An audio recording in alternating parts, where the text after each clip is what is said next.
This podcast has no forward thinking. It's just a series of rabbit holes and chasing squirrels up trees.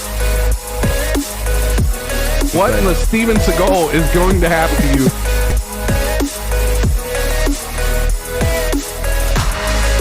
Welcome to Bohemian Tap Study. Tacos! And thank you for that intro, Emma. We always love you, and thank you for the work you put in, I guess. I don't know. She don't put in no work. She's fucking... She said it once. She's okay, lazy. and now we just put it on repeat is basically what we did. Okay? I mean, all right. She said it like 26 times, but she only said it right once. No, She didn't even say it right once. It was 2 takes. No, that's how I wanted her to say it. Don't judge my daughter. I will judge whoever the fuck I feel like, I'll okay? sit there, listen, y'all can judge my daughter when y'all's daughters are perfect. All right, your daughter's a bitch. My daughter is a bitch. Fair enough. Huge bitch. For 7 years old, my daughter is one of the biggest bitches. Just like her ever. mama.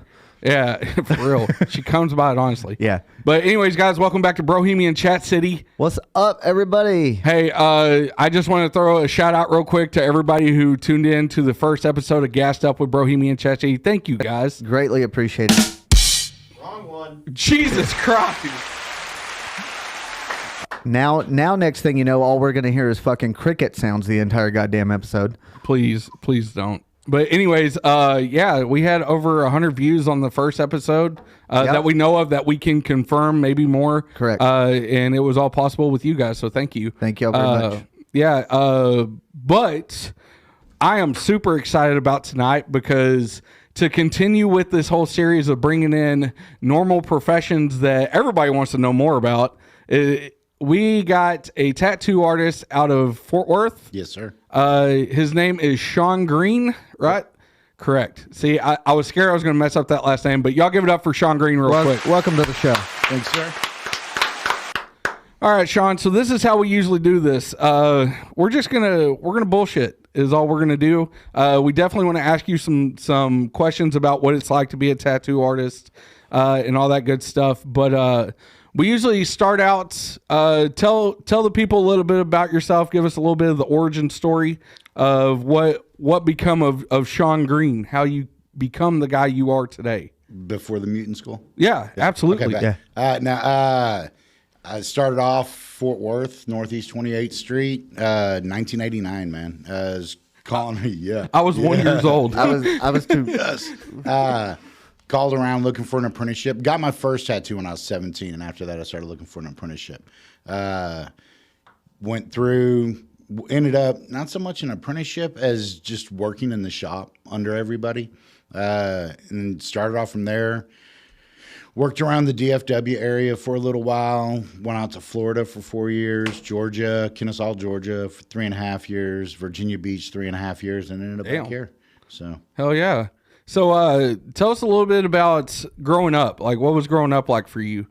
Mom, dad, brother, sister, stuff like that? mom, dad, sister. Okay. Sears and Roebuck, man. Just like plain. Happy family.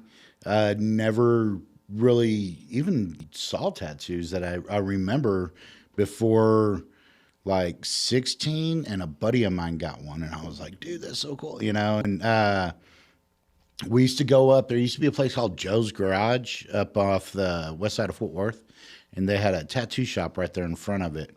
And matter of fact, Joe's Garage, it's where Pantera used to practice up there all the time. Hell yeah. So Nice.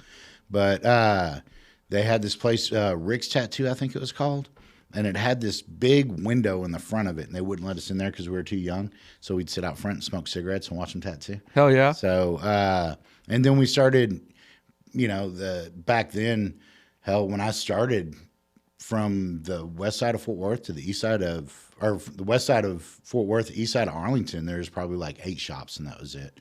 And so the tattoo artists back then, you know, they knew where all the parties were, all the concerts, and, you know, all the wrong reasons to get into it. Yeah. Hell yeah. So just got infatuated with it, man, and went for it. Hell yeah. So growing up, mom and dad were married. Yep. Not a separated family. Nope. Pretty normal ass childhood then, huh? Yeah, Sears and Roebuck, yeah. Moved from St. Louis. My dad got transferred when I was like 10. We moved to Burleson, stayed there for a year, moved to Joshua, pretty much grew up in Joshua. Okay. So Hell yeah. Local boy. Yeah. So yeah, that was that was it. I mean, shooting BB guns in the field and hitting each other with electric fences and shit. So Fuck, bro, me and my younger brother, he's 14 months younger than me, we would have rock wars with each other. yeah, Like seriously trying to hurt the other one with taking the rocks out, because when I lived in Godley, we had a gravel driveway. Those rocks yeah, can big old cleachy rocks. push fucking hauling them. Yep. We shattered a few windows, and needless to say, our mom and dad weren't too happy with us. So Marshall. I completely understand how. Sorry, you mentioned electric fence. Do you remember when I lived over off 801B and we had Rocky in the fence with the electric fence, and I talked you into putting your leg on it? Yeah. But I didn't tell him I turned it all the way up. Oh, bro, you talk about fucking. We were like 12 years old. Not fucking hurt so bad. And on top of that, how pissed off I was at this motherfucker for doing that. Oh, God. To me. The dude that used to live, so it was my parents' house, and at the time there weren't as many houses, not near as many houses in Joshua. So it was my parents' house on Thomas Street, if anybody knows where that's at. I know And exactly then where that is. Right across the street, that was also a big field. Yeah. And there's one house up in the middle of the field, and it was this dude, Wayne. And I'd like walk out to check the mail in the morning, all of a sudden see dirt kick up next to me and be like, what the fuck is that? And looking around and see it kick up again, and I'd be like, what the hell's going on? And I look over in the field, and Wayne's like, ching, ching, ching, ching, ching. Fucking that pumping BB up gun. that BB gun, yep. Firing off at me and shit. So I'd run back in the house to get mine. So anyhow, I love it. one day we're out in the field and we're just looking for, rabbits, birds, anything to shoot at. And he's talking, he's got to take a piss. Well, they've got these cattle and a couple cows, I should say, not even cattle, and some sheep and shit like that. And so they've got this big industrial strength, like it goes all the way down the field and comes back. And he starts pissing. I notice he's pissing probably like 6 inches away from it. So I grab my BB gun by the stock and I take the wire and I right underneath the stream. Oh. And No. Oh my God, that was awesome. Yeah. It might have been awesome for you, but It I guarantee it wasn't awesome for him, because I know how bad that shit hurts. Yeah, because Horrendously. he was on his back and he was still peeing. But He was still peeing. He's not, but it lit his ass up. bro, he's not wrong. Nah. Bro, I've peed on an electric fence before, not realizing it was electric. I walked over kind of in a corner where there was a privacy fence, but then it was just filled with an electric fence. I didn't know. I was just kind of, just fucking around when I was taking a piss and hit that wire and I dropped. I mean, your bladder just keeps going. Yeah, it doesn't yeah. matter. I should have had you pee on the fence instead of touch it with your leg. Bro, you think you've seen pain in your life? You got no balls until you lick it. Fuck. Bro, go piss on an electric fence for me and tell me what you think. Bro, I lived out in the country. I grew up in the country. That's all we did was piss on fences. Yeah. It was Electric. a rite of manhood. Yeah. It had to be, apparently. I never peed on one. I had an electric fence and never peed on it. I've hit my ear like mowing. We had this little dip down in the backyard, and my parents had one that went across to just keep the dogs in because they kept getting out. And I was mowing, and I remember stepping down in that ditch, and that thing just laid right across my ear. And Oof. Yeah. Damn. Well, all right, man. So you've been tattooing, you said, since 1989? Yeah. Right? So that's what? 33. 33 years in the Just over game. 33 years. September was 33. Yeah. Okay. Yeah, hell yeah. Fuck yeah. Yeah, man. So where are you tattooing now? Wild Rooster off of Brian Irving, right there. You know where Cowboys and Cadillacs is? Yeah. So right next door. Matter of fact, we're actually this weekend they're tearing down the walls because we're expanding over. We had 1,800 square foot. We just got another 1,500 square foot. Damn. And we're probably 90% done with the renovation on that. And so this weekend, while we're all off, they're going in there and cutting out the holes in the walls to make it one big unit, So y'all want to let us put like our podcast studio in the back of y'all shop? For real. I don't feel like driving all the way to I was going to Fort Worth say, to do it. you might talk to, I know this guy. So. Depends on how many tattoos we can get while we're doing it. For real. For real. Dave's Oh my trying God. to finish sleeping out. Just the snapshots of some of the people that out front walking back and forth to guitars and Cadillacs would make it work. Oh my God. If you could do like interviews, like just that's what we live plan on interview, doing, yeah. Live interview on the sidewalk. Yeah. it's- Oh, Wait hell till yeah. they're coming out. Yeah. So fun fact, me and Marshall, we take a road trip together every year. It's just kind of our way of being able to disengage from real life, you know, like, because we have kids, all that. So we take a road trip every year. Well, this past year we went to San Antonio, and that was we had the mic set up and everything with us, and that was our plan.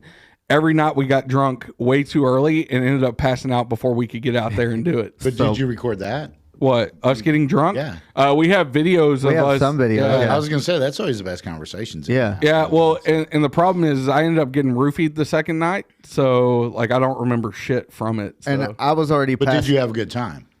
Yeah, and I was lucky enough. I woke up and my ass didn't hurt, so Yeah, there you I go, know. there you go. And I woke up in our room. I got roofied at the hotel bar, of where we were staying, and somehow managed before it fully kicked in to get to the room. And I don't remember shit else. Yeah, I don't remember. If there's no blood, it's good. Yeah, Yeah. yeah. Yeah, but I have a question for you that I just now thought of. Did your jaw hurt? No, Okay. no, Okay. no. You remember That's because he's so good at doing it. That's a factual statement. like a snake? I can Unhinged. yeah. I don't unhinge think my that's jaw. something you should be proud of, Andrew. But no, don't. man. So let me ask you, what style of tattooing do you do? Do you specialize or? Now I do like the geometric, like stipple and stuff like that. Yeah. And then black and gray realism. So that's typically what I stick to. I started off back in the day. I mean, you had to do pretty much everything when you were starting. So I started off traditional, then went into traditional Japanese, and just did a little bit of everything really coming up. Because like I said, back in the day, there weren't a whole lot of artists. So you pretty much did whatever came in your door. Yeah. And then You got to pay the light bill. yeah, for real.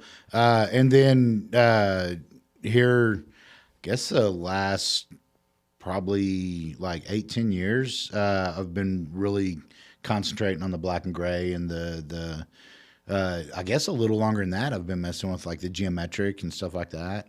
So, matter of fact, we just did the convention down here in Cleveland this past weekend, and I did first place the geo. So Oh no shit! Nice. Give that man a round of applause for that. Hell yeah!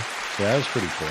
I was going to ask you about it. That was going to be one of my questions. Ask you how that went, because I remember originally we were trying to get you scheduled for last week. Yeah. Which it kind of worked itself out because we had a jumble up with guests, so we ended up being able to get every week covered. This is new to us, by the way. Me too. I've never done one of these. So, Well, yeah. I mean, We've podcasting is not new to us, but The having interview type style. No, I'm talking Yeah. just getting interviewed. Oh, yeah. hell yeah. Well, 90% of the people we have on this is either their first time, they're virgins at it, and we pop the cherry, or Why do it's you have their to put it second that time. way? What the Because fuck? it makes it so much more fun, and then I get reactions like that from why you. do you have to say it like that though? It's not awkward unless you make it awkward. I'm just saying. Yeah. I mean, and I'm the guy that makes it awkward, so you're welcome. and like I've always said, it's not gay until you spit on their neck. So Well, come here. what? No.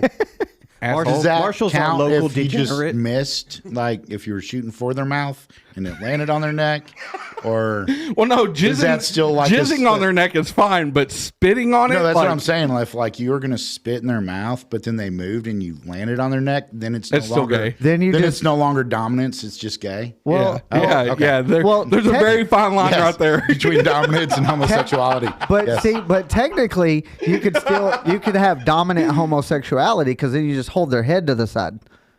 I could see that. Yeah. Okay. I guess it depends on what you're holding it with. Exactly. You know what? I changed my story. It's not gay until you make eye contact. Yes. There. How are you, Andrew? All right. Don't forget, you're still the little spoon in the equation. Yeah. Okay. So geometric, black and gray realism. Yeah. Now with the black and gray realism, that's like portrait, right? A lot of stuff like portrait. I do a lot of animals, do a lot of nature scenes, stuff like that. Here lately, I've been doing a lot of cars, motorcycles, Okay. stuff like that. I've got one guy in particular just brought me in some pictures of his bike, and he's got a 52 Chevy pickup. Ooh. And did those on his arm. Stuff Oh, like hell that. yeah. So Oh yeah. So would you say that roughly when you were, you said 16, 17 years old, when you first, just sat outside those studio shops, would you say that's kind of where you decided more or less at that point to pursue the tattoo? No. So honestly, I was 17. I got my first tattoo. Got a little dragon on my arm and shit, And You still got it? No. Or is it covered up? It's gone. Oh, okay. It's gone. It was facing the wrong direction. So whatever. But no, I got my first tattoo. I went home. I showed my dad, and he was like, "Your mom's gonna whoop your ass when she gets home." And to me, that was foreign because I was like, ask permission to do something in my own body. You know, that's weird. I wasn't raised that way, so it just kind of hit me all wrong. And my dad, the whole time growing up, was so my dad was force recon back in Vietnam. He did 2 tours. Okay. So grew up very militant. Yes sir, no sir. You disagree, we can go out in the front yard and figure it out, kind of shit. Hit like men, baby. And, yeah. And so my mom got home, and she came walking up. And before she could say anything, I was on the front porch. I just like punched her in the throat. No, I'm kidding. This is how we do it in this house. Listen. I was hanging on every word. So when he said he punched his mom in the throat, I was like, "What the fuck?" Motherfucker got me good. That's fucking awesome. So she came walking up, and I was like, "Hey, before you say anything, you know, I did my research. I saved up my own money. I did this on my own." And she just kind of looked at me funny, like she didn't know what the hell I was talking about. I was like, "Ah, shit," because I thought Dad had already told me. You just ratted yourself out. Yeah. Damn. Shit. So I raised my sleeve and I showed her, and she sat there for a minute. She kind of tilted her head to the side, and she goes, "Well, hopefully we raised you to make the right decisions for you in life, and if you felt this was right for you, then so be it, you know?" Oh, and cool. And my dad was like, "No, bullshit." Well, I told him you were going to beat his ass. Yeah. So I didn't find out until then that the whole time growing up, at the time I had a motorcycle, I had my ears pierced, just got my first tattoo. My dad had wanted all those things, but his dad wasn't having it, you know? Yeah. So that's the reason he lied about his age when he joined the Marine Corps. And he was trying to prove something to his dad. Didn't 90% of people lie about their age to join the military so. back then? Yeah. 17-year-old getting thrown into Vietnam. It's crazy. My great uncle was in Vietnam, and so yeah, I know where that. Yeah. So anyhow, you know, back then there wasn't, you know, you hardly ever heard of like tattoo conventions or anything like that. But it just so happened that weekend down in Waco, they were having the Easy Rider Motorcycle and Tattoo Convention. Nice. So my dad was like, "Okay, come on, we're going." And I was like, "Where are we going?" And he's like, "You'll see." So I piled in the car with him, and we took off. And I'm like, "Oh my God, he's gonna take me out in the woods, shoot me." He's gonna old yeller my ass. Shit. Yes, I shouldn't have got that fucking tattoo. Now, so we get down to Waco, and we pull up, and I see this thing, and I'm like, "Oh, this is awesome. He's gonna take me down here and let me look around." No.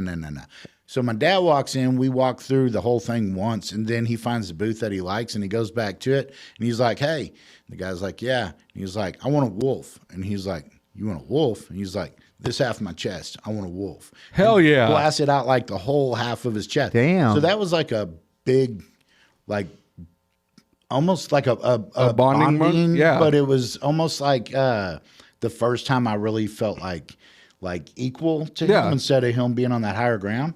And so I think that's the biggest thing that's awesome. That drove me towards it. And then later on, I found out about, you knew where all the concerts were. Any day of the week, you find a party, all the wrong reasons. Yeah. And so I got into it for that. And then slowly started finding out like there's, rules and superstitions and reasons you do shit. And then it really got like, oh, wow, it's a whole nother world, So, yeah. Yeah. Yeah, see, growing up, my dad was like, because I'm a 5th generation musician, right? And like all my family are fucking degenerates. But my dad, he was like he was a big hippie, surfer hippie, but he was like surfer hippie that turned corporate, right? And so growing up, I got teenage years. I got signed to a record label. I was playing in bands, and my dad was like, "Listen," and I started gauging my ears, and he was like, "All right, listen, no tattoos till you're 18." And I was like, "What?" He was like, "No tattoos till you're 18. That's all I ask." And I was like, "Okay." So the day I turned 18, I went and got this Texas right there on my arm and come home. And I was like, "Hey, Dad." And he was like, "Damn it, son, I told you." And I was like, you told me not till I'm 18, and I'm 18 now. He was like, "Shit. All right." He was like, "Well, don't go and start covering your body with tattoos." And then I got this piece right here, and I wore a sleeveless shirt around him. Me, and my now wife, well, I say now, we've been married for fucking 13 years, but we had just So we went to dinner, right? And I wore the sleeveless shirt and I sat there and I waited just to hear what he was going to say. And not a thing, like he didn't say shit. And I finally at the end of the dinner, I was like, Dad. And he was like, you haven't had that the whole time? I was like, it's literally covered in A&D ointment right now. No, I just got it. He was like, did you have to get it so big? And I was like, oh, just wait. and so then I went and got like all this done. And so, Yeah. but yeah, my dad, he was real cool, but like that was his big rule. Like no Not till tattoo. 18. Yeah. Yep. As soon as you turn 18, have at it. My Yeah. mom, on the other hand, she had tattoos. And when I showed up with that one, she was like, what the fuck are you doing? I was like, bitch, who are you? See, I was the first one in my like entire family, like cousins, aunts, uncles, grandparents, everybody to get a tattoo, you know. So one of my very first tattoos is the Monopoly Man with the $500 bill around it. And I went in when my dad first saw it, his literal reaction was, that's a fucking stupid tattoo. yep. And that's I'd all have to agree. and that's all that was said about it. But it was just hilarious. I just was like, yeah, it probably is, but I don't give a shit. I was Okay. like, I just wanted one.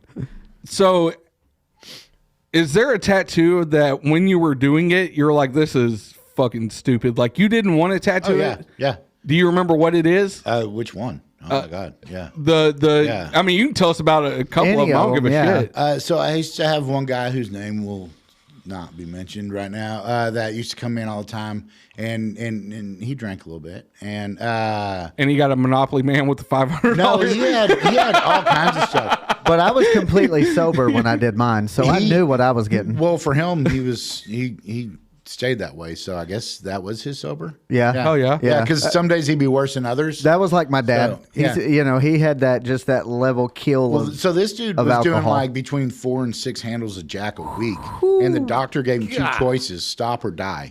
You know, so yeah. But Damn. he would come in and get stuff like he had the Peanuts gang having an orgy across his stomach. He had the arrow underneath his belly button that pointed down, said "blow here." Roadrunner getting date raped by the coyote. God damn. The Simpsons humping each other. You know, stuff like that. Yeah. Stuff that you're like, now I look back and I'm like, oh, I guess it was a cool story, but you know, it's you know. So I think I take it a little more seriously now. Yeah. Than just that aspect of it. Yeah. But So- yeah, he used to do a lot of stuff like that kind of stuff. Well, I mean, I've got one across my stomach, and it's old school pirate pistols and roses. Yeah. But within the gun, well, here, fuck it. Yeah, I would say, don't be about it. Show them. Okay. Yeah. Yeah. But it says sex and lust right Yeah. there. You know, and for a long time, a lot of people never even saw the words. All they saw were the guns and the roses and shit. Well, I got that from my tattoo artist at the time for a birthday present. And needless to say, my tattooist at the time was like 280, almost 300 pounds. So he's, pushing, and he's like, you got to breathe. And I'm like, I'm fucking trying, but you're killing me. Kind of situation. Did you use a boner book? I guess not, because I have no idea what that is, and That's what I always call it. and B, all I know is he's sitting here just putting all his weight on me, tattooing my stomach. A group of the guys that I tattoo with, we all call it a boner book, and it's like if you got to do something low on a guy, you put the book there, and that way your hand's not resting on his dick while you're tattooing. Okay. It's No. the boner book. Yeah, no. His we didn't tattoo use artist that. was his mom's boss. At the time he when did she was hair doing too. hair. Like real fucking cool guy. But like he knew Marshall since he was a kid, so it wasn't. If he touched his dick, it wouldn't have been. I mean, it probably would have been weird, but Yeah, it Marshall would have got okay hard. with it. Listen, I get hard. Okay, just can't help it. It just means something's working right. That's That's the way I look at it. Okay, so is there a style or a certain tattoo that you will not do? I don't do anything gang related, racial, all that kind of stuff. Oh yeah. Well, fuck. There goes my idea. Yeah, right. We have Damn this it. long-standing joke on the podcast about him being. I used to do like a cold open to the episodes. I'd be like we'd come in from the intro, and to start the podcast, I'm like, well, I don't think that you should get a whites only shirt or like. No, it was a whites only sign for his garden hose. Yeah, yeah. And so we used to have this long-standing joke about him being racist. So now every chance he gets, like when a racist joke comes up, he's like, "Well, see, I'm an honorary Mexican, so there you go. Like the guys at work. So my last name's Green. So one of my Instas is the Art by Sean Green. The other one's Mr. Verde. Because Sean Green. So Nice. Like I've got the car out front, and then I've got a little G35, and I'm about to take the emblems off of it and flip them over and put them back on so they're V's. Nice. And then the infinity on the back, I'm going to take that off and put Verde. Hell yeah. Shit like that. Hell yeah. Fuck yeah. You got a Camaro. See, This is our kind of people right yeah, here. hell yeah, dude. Yeah. You're like the right amount of degenerate for us. Like I like that. As long as you're not more degenerate than Marshall, you're good. You don't get more degenerate than Marshall. I've never buried anybody or anything because we're being recorded right now, right? Yeah, 100%. yeah. No, I don't- never. I Never done anything like that. And see, that's the thing. I've never buried anybody either. I just keep them in the crawl space under the house. If you freeze them, it works better. If you freeze them, it works better. Let me go ahead and get off camera real quick. I don't want to be I don't want to be guilty by association. Yes, I did know that, as a matter of fact. But no, okay. So you won't do gang related. You won't do racial, obviously. And now, realistically, like I'll have people. So the shop I work at now, we've got I think 7 artists right now, and we're about to have 4 more in there. So, I mean, the styles and stuff I don't want to do. Like people will come in and be like, "Hey, yeah, I was thinking about getting this super traditional, blah blah blah," And I'm like, "Well, honestly, if you're looking to do that, you should probably talk to one of the other guys because it's something that they're kind of passionate about, where I'm not. So I feel like they would do more justice to the piece than I would." So, because like if you do it, you're doing it for the pay versus they're doing it because they're trying to hone in on that. Unless it's so I've got clients that like around the area. I've got one guy that I did his first tattoo when he was 19. He's 37 now. Hell yeah. And I've been tattooing him, except for when I moved out of the state, and then when I came back, I started tattooing him again. But like if someone like that were to come in and be like, "Hey, dude, I'm feeling this traditional piece," then for someone like that, I'll go ahead and do it.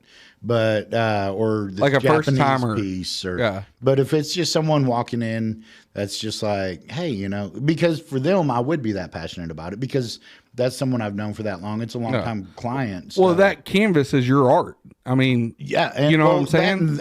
I mean, you tattoo someone that long. I mean, they're pretty much your friend at that point. Yeah. Well, So yeah. And that's what I was going to say. My tattooist that we mentioned a minute ago, he's done all my tattoos. I have had nobody else do my tattoos. Well, he's retired now. So I want to get a remembrance piece for my dad, but I have nobody to do that. Right. So, and like my whole thing is, you get comfortable with that person and, they become part of your life because you've gone to them for so long, so it's kind of hard to kind of be like, okay, well, this guy used to do it. Now we got to go over here and see if we can find somebody else. So it's really... And especially if it's something that means something like exactly. that. It's not just like walking in getting a little $100 banger or something. Yeah. Getting the Monopoly man with $500 around them. Well, I mean, yeah.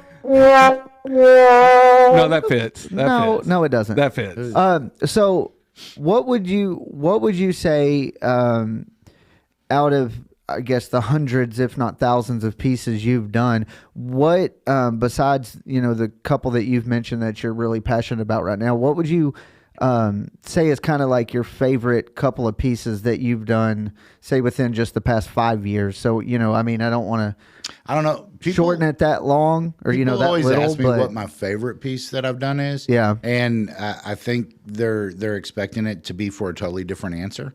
Because so one of my favorite pieces that I've ever done is super simple. It was a little banger. I was working in Florida down at Shamrock Tattoo. Great bunch of guys down there. What city is that in? It's right Ormond Beach, right there by Daytona. Okay, so it's a little further down the coast because we would always go visit my brother when he lived down there in Destin and all of that there. Yeah. So it's just a little further down. Okay. Yeah, down there on the East Coast. Yeah. But so I had this this mom and daughter came in, and down there, that was the biggest thing to get used to down there. With parental consent, the shop could tattoo. You know, actually, it didn't have an age limit, but they wouldn't tattoo anybody under 16. Yeah. Oh yeah. So where Texas, you know, it's 18 or nothing. Yeah, exactly. So so I had this mom and daughter come in, and they both wanted only God can judge me on their foot, right? Okay. So no big deal. So the dad comes in. He's this big meathead, lowbrow on everybody, just being a douchebag. Yeah. And so do the mom's tattoo, and he's all hovering and just glaring at everybody and shit, to the point to where the guys in the back are like, dude, I'm about to whoop this guy's ass. You know? Oh yeah. Yeah. And you got to do it sometimes. And so I get done with hers, wrap it up. Well, it's time for the daughters, and she pulls me to the side, and she's like, hey, can I get you to draw up something a little bit different for me real quick? I'm like, sure, what you got? And she tells me. So I go over and I tattoo it on. Well, I'm about to put the stencil on her foot, and she's like, Dad, you're making me so nervous. You got to go sit down over there. You know? Yeah. And which it was kind of surprising, because as soon as she said that, it was like, whoosh, you know, and he's gone, you know. So Yeah. the little girl was in charge, you know. And You have daughter? do I? Yeah. Yeah. Yeah. You understand it now. To an extent, yeah. Yeah. Yeah. But so he gets over there and he sits down, and so I put the stencil on and I do the tattoo, and I get done, and she's like, she's sitting on a massage table, kind of sitting up with her foot on the end of it, and her mom's straddling it behind her, and she's leaning back on her mom the whole time, you know? Okay. And so she calls Dad over, and he walks over there, and I tattooed Forever Daddy's Little Angel across Nice. her foot. And he starts bawling. Oh, I mean, man. and Oh, not yeah. just crying. He's bawling like a bitch, trying Yeah. to hide his face in his wife's hair. Like, and that shit. ain't happening, bro. We And- know. Yeah, yeah. And just totally broke down. And so that's been one of my favorites, just because of the emotional response.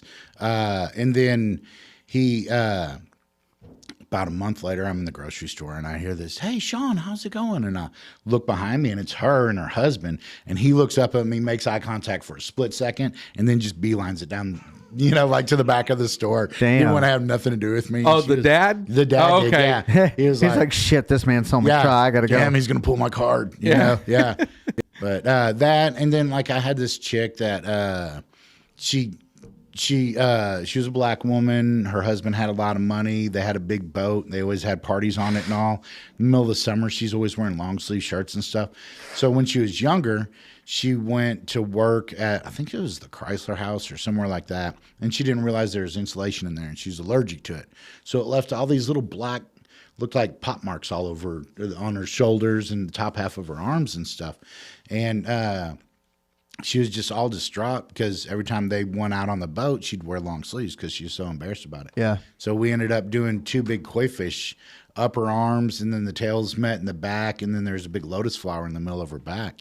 And when we got done after that, she used to make this what was it, dandelion wine, and she'd bring me up a bottle every couple of weeks after that. Hell Or yeah. she'd bring up cookies and shit. You know, she was just so stoked about it. Yeah. So just being able to help someone work through, shit like that. Yeah. Well, you gave her confidence back. Yeah, for sure. You know, you took something that completely defeated her self-confidence and turned it into a piece of art positive. for her. Yeah. You know, yeah, dude, that's so fucking so cool. that's more of my favorite stuff, because I'm my worst critic. I'm like, when I look at a tattoo, I don't typically anybody's tattoo. I mean, I'll look at it and be like, dude, that little spot right there, that shit's bomb, you know? Yeah. And the whole tattoo might be nice, but for some reason, my eyes, I guess because I'm used to dissecting them, so my eyes will go to one spot where it's just picture perfect, you know? Yeah. And find that. And the rest of it, you're like, damn, Yeah. Yeah. Kind of like, well, that one spot's all right, but the other 80% of the tattoo is Well, Yeah. not even so much it's more like that's as close to perfect as you can get, and the rest of it's still good. Yeah. But that's on point. you yeah, know? they knocked that part right there Yeah. out of the fucking park. Yeah, that was the World Series. That was the home run Yeah. right there. Yeah. The Yeah. rest of it was part of the game, but that was the home run. Hell yeah. So don't say, let me ask you a question again, by the way. I didn't say it. I think I've said it once. Fuck, dude, I'm just fucking with you. Go ahead. No, you ask a question now, asshole. Okay. As far as the artwork you have on your body, Damn it, what that was would you consider your favorite piece? My kids, Nice. Oh, hell yeah. both my kids, and then Love you.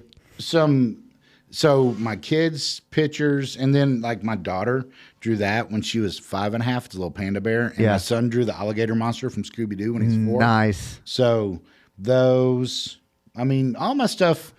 I'd say those are my favorite, but a lot of stuff means a lot to me because like my Consafos, that's not something I asked for, and it's with respect is Correct. what it means. And one of the guys that I really, really looked up to, like asked me if he could put it on me. Yeah. So I was like, shit like that. So Yeah. that meant a lot. And Yeah. so- And see, that's the way it is. My sister, she's 11 years younger than me. And so she drew a lot of stuff. And my mom has gone and got those as tattoos. And, those are her favorite things Yeah. that she likes because and to me, the meaning behind what you're wanting is more of what it represents, if that makes sense. Yeah, the sure. meaning of a tattoo. Like for me, the Monopoly Man might seem stupid to other people, but to me it means grind and hustle and fucking make your worth. So And something like that to me, whereas born and bred in Texas is the Longhorn with the state of Texas, things like that. What are you fucking giggling at, Clint? I think it was the bread thing. Yep. Yep. I don't even know what I said. Warm bread. Got it. Sorry. Yeah. Anyway, but the meaning to me is more what's behind the tattoo than it is the tattoo itself. A long time ago, I quit looking at what the tattoo is versus what it means. So I had this couple way back, early 90s, came in and got a salt and pepper shaker twisted together into one. Okay. Right? And I'm like, what the fuck? Yeah. It doesn't make any sense. Why would you want that? Well, kind of find out, the chick was a saltaholic. Dude took her to her favorite restaurant, already paid off the waiter, put a ring in the salt container. He had told the waiter, whatever she orders, double that order. So he brings out the food, sits down on the plate. She takes the salt just like she always does. Boom, salt falls everywhere. Ring falls out. And she's like, oh my God, yes. And then she picks up the ring and the waiter grabs the plate and puts The new one there. Yeah. So then you're like, oh shit, okay, yeah, that's deep, man. That Yeah. makes sense, Yeah. And so right about then, I was like, okay, you can't always judge a book, by the Yeah. cover kind of thing. So, and then I fucked up after that in Virginia, but whatever. No, we're not doing this whatever bullshit. You got to continue with I this used to go story to this now. place, Mission Barbecue. Okay. Right? And I'd go there every Thursday. Well, Mission Barbecue is really busy. It was a badass barbecue place, but it was really busy once it opened. So you try to get there a little bit early, grab your stuff and get out. And if you went in like 5-10 minutes early, they'd be like, hey, man, we're not open yet. We're going to have to ask you to wait out front, right? Okay. So I pull up. It's still early. I walk up there. I'm hanging out by the door. And, excuse me.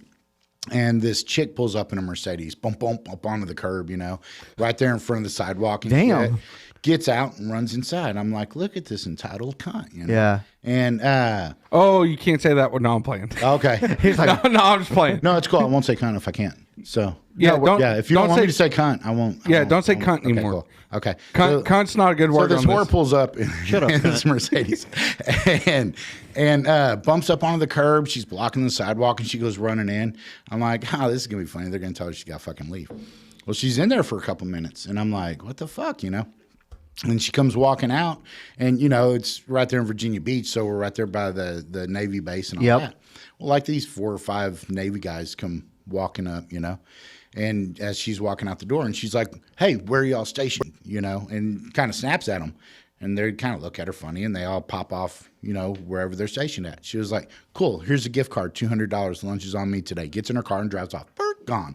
Fuck. huh. Well, Okay. I go inside and I'm like, hey, what the fuck's up with this chick out here? And she just got a gift card and gave it to me. The guy was like, yeah, she runs in like every week and does that at least once a week. And I was like, wow, who's the douchebag now? Hey, see, that's Yeah. I hate that. You're just over here because the whole judgmental aspect of everything. You're just like, what a fucking bitch Yeah. doing that shit, And then you come to find out That I'm the dick. Yeah, Yeah. that like, Yeah.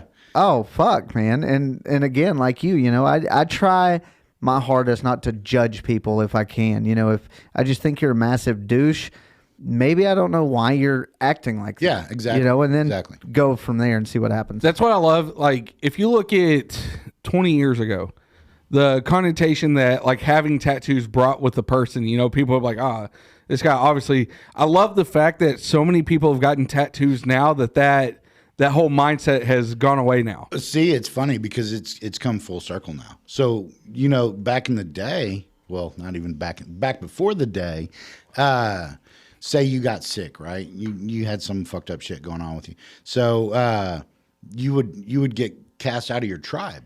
And then the shaman would come, he would see you, and he would give you this magical cure shit, and he would mark you with his mark, and it was a tattoo, right? Mm-hmm. That's the only way you were allowed back into society. Huh. And then all of a sudden it went like flipped, and then all of a sudden you were an outcast if you had it. Yeah. And then now it's like, I mean, you know, at this point, like, not many moms don't have, you know, something tattooed on them. Yeah, them soccer moms are getting tattoos regardless. Hey, yeah, I can't say no. My soccer mom, she has 2 of them. Yeah, she's got one on her lower back. She got a tramp stamp, and she's got we got her wedding flower tattooed on us. My wife, she's always been the type like, don't get my name tattooed on you because it's bad omen. I'm like, bitch, like, where am I going to go? Yeah. Like, I'm overweight and like, where am I going to go? Mid-30s, what am I going to do? You were literally the best I can get. And I know that. So I'm in it for the long haul. But even still, so what we did, she went and got calla lily is her favorite flower. And it was our wedding flower. So she got one on her foot. And then I got 3 up here on my shoulder. And then I was getting tattooed and I let her write true love on my arm. Literally from pin to gun. And got that tattooed. Machine. Yeah, machine. Gun's a bad word. It's not. Yeah, you shoot people with a gun. Well, I know, but it's still Andrew. No, actually, there's a old, more your real old school artist. Mm-hmm. There's an old saying: it's better to call my mom a whore than my machine a gun. Oh, okay. So yeah, that says like a machine then. So from pin to machine. Yeah. That's what the second time he's offended our guest. At least, maybe 3. Well, he brought me a point. beer, so Hey, I'm good. Okay, that makes up for one of them. Fucking know your role, jabroni, and mute your mic. Hey, Stay in your lane. you want to know what's funny? He knows his role, calling you out on your bullshit. Are you defending him now? Yeah, I like him right now, and I'm drunk, so that helps. That's cool. Yeah. Well, you finally got his approval. I never said he had approval. You're on my shit list now, but you got his approval. Let's see how long you last now, asshole. Now I've got the matching with the wife and all. She's got my name on her. I've got her nickname on me because ever since we got together, I've called her Monkey. Yeah. And so more people know her by Monkey than they do by her actual name. So, but she actually tattooed a tattoo on the back of my leg. I wouldn't trust her to do that on me. Yeah. I love my wife, but no. I guarantee you, my wife's the type of person, instead of true love, I'd have a big-ass penis drawn. Yeah, but that would be a great drawing story. a dick on your arm Oh and my God. giggling the whole time. That's another podcast. He's not wrong. I am not letting my wife get her hands on a tattoo machine to put anything she wants on me. It's not. Y'all could do like my wife and my daughter did, where they both came to me and was like, "Hey, I drew this up for mom, but you can't show her, and you're going to tattoo it on her." And then mom Vice was versa. like, "Hey, yeah, Yeah. And so I tattooed them on. It was what the other one meant to them. Yeah. So okay, so have you seen the show on MTV, like the worst tattoos, where like best friends or ex? yes. Okay. Are those actual tattoos? Like being able to look at it, can you tell if they are, if they're permanent? So. I think a lot of them are. I don't watch it very often. I mean, so what do you do for a living? Me, I work for a natural gas company. I'm not going to say the name because Okay, they don't pay. so when you go home, do you watch a lot of gas company TV? There's not a lot. But I mean, you know. Yeah, no, I get it now. So Okay.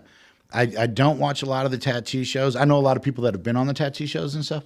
And that's another reason I don't watch them, because most of what you see on the tattoo shows isn't really how it went down. So, but I watch a lot of, so I make it a conscious effort to every morning when I get up, I find someone who I really admire their style or something about how big they grew their business or something. And I find them on YouTube and I'll watch them for at least an hour every day. There you go. So every day, kind of like a continued education thing. So who's your favorite tattoo artist? Like big name.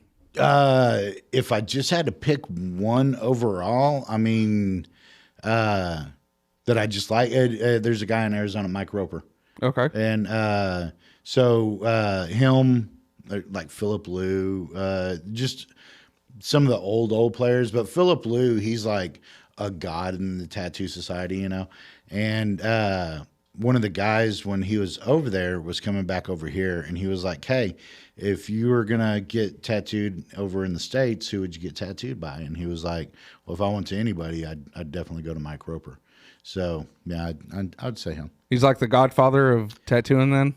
No, he's more like the I guess he'd be like one of the fathers of because I mean it goes back way farther than him. He just brought it to not just traditional, you know. He did a lot more experimentation with it, different styles and stuff. So and then Mike Roper, he actually does traditional Japanese. Okay. So, but he just the way he does it. There's oh shit, what's his name? Tex. He's a dude out of Canada, of all places. Yeah, he does some like really nice Japanese, you know. But his is more like a neo-trad Japanese, stuff like that, you know. Just people that have just beyond honed their craft. You know? Yeah. So do you know? So I've seen clips of tattooist artists that are like real traditional with the hammer and doing it like that. So what do you? Have you ever done anything like that? And yeah, you got to learn how to do that before you can tattoo. Do you seriously? No. Okay, I don't know. I'm not a tattoo artist. No, that is I'm like, he was really about to buy into that. So fucking that gullible. is a totally different world. I know of a couple artists. I only know one personally. He does it. Who I used to work with in Virginia Beach, and he does it.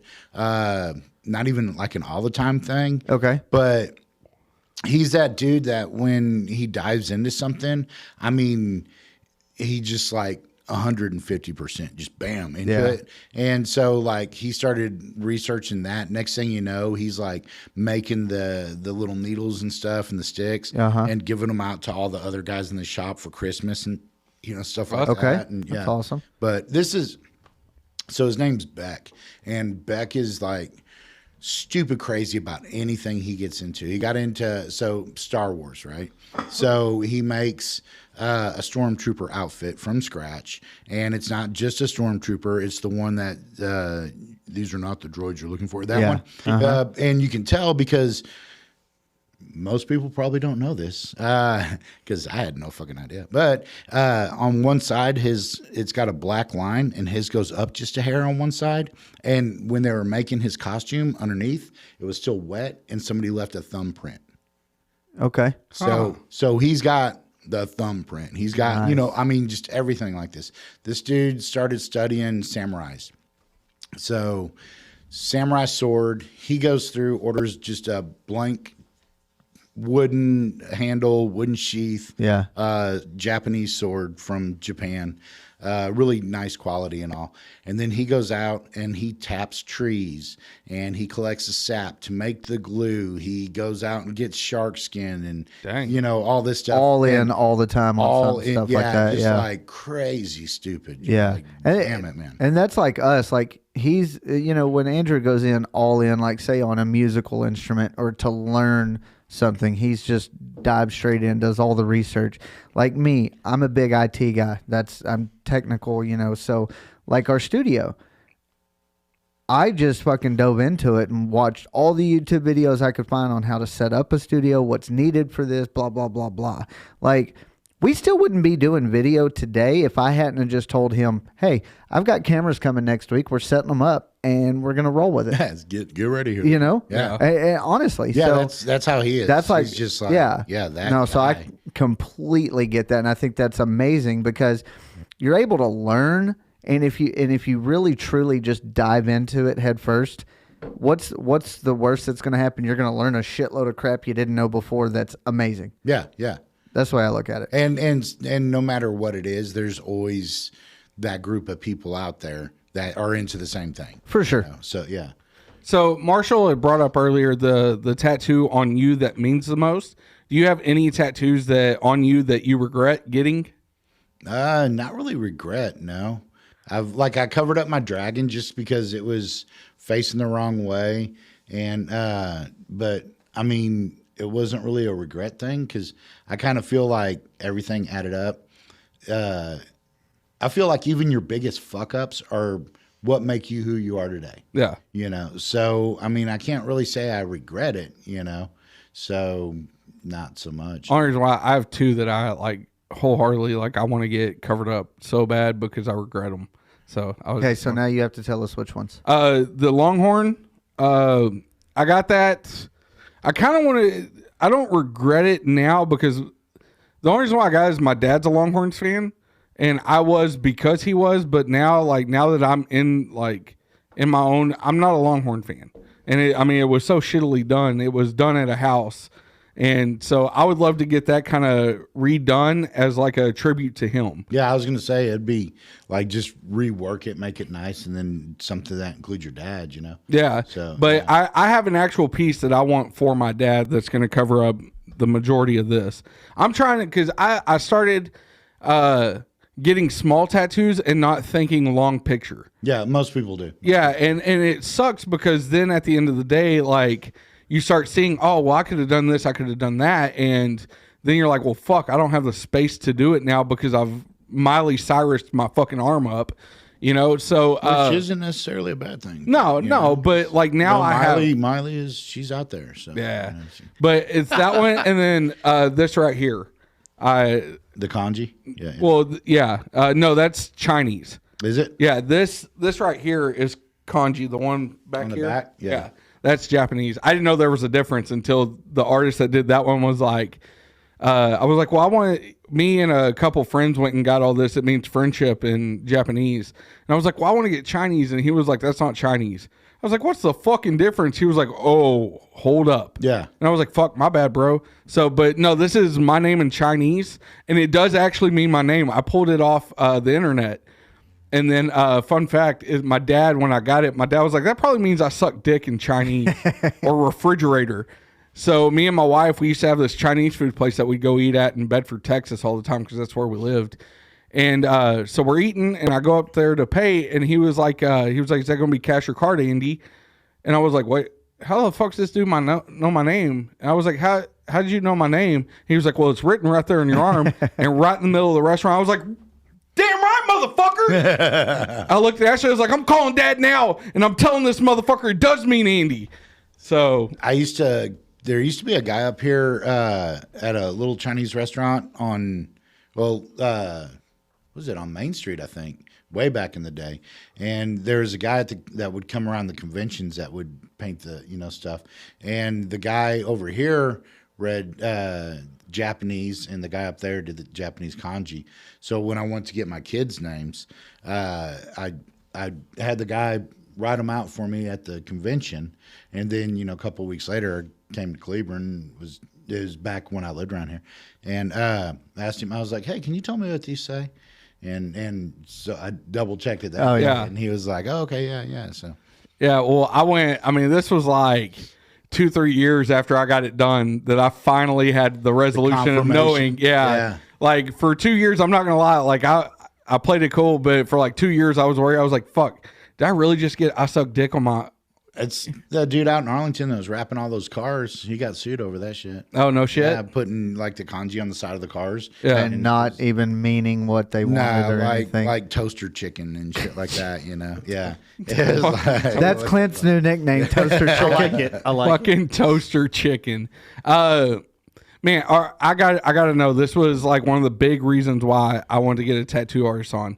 I want to know about some fine ass bitches that you've tattooed. Like I know you've probably done nipples, you've done hoo-has, and why am I saying hoo-ha? You've probably tattooed some fupas and you tattoo all kinds of stuff. But I mean, realistically, like in the beginning, I guess it was really cool. After you start doing it, so basically, when I start tattooing, unless something like is crazy going on over here, when I'm tattooing, I notice an area like this big. Yeah. And that's how come you'll see me like tattooing, and then I'll wipe and I'll have to kind of sit back and look at the whole tattoo and then go back in and go to it. Yeah. Because you kind of zone in on it. So now it's like, man, it's the most, the biggest thing is probably when they're having to, like, if they're having to put a shirt on or take a shirt off and stuff like that. And then you don't want to be that, that perv dude. So you're like kind of giving their privacy. But sad thing is, Andrew does. Yeah, I would not be able to be like. I remember a friend of mine who did most of my tattoos. He started out as an apprentice.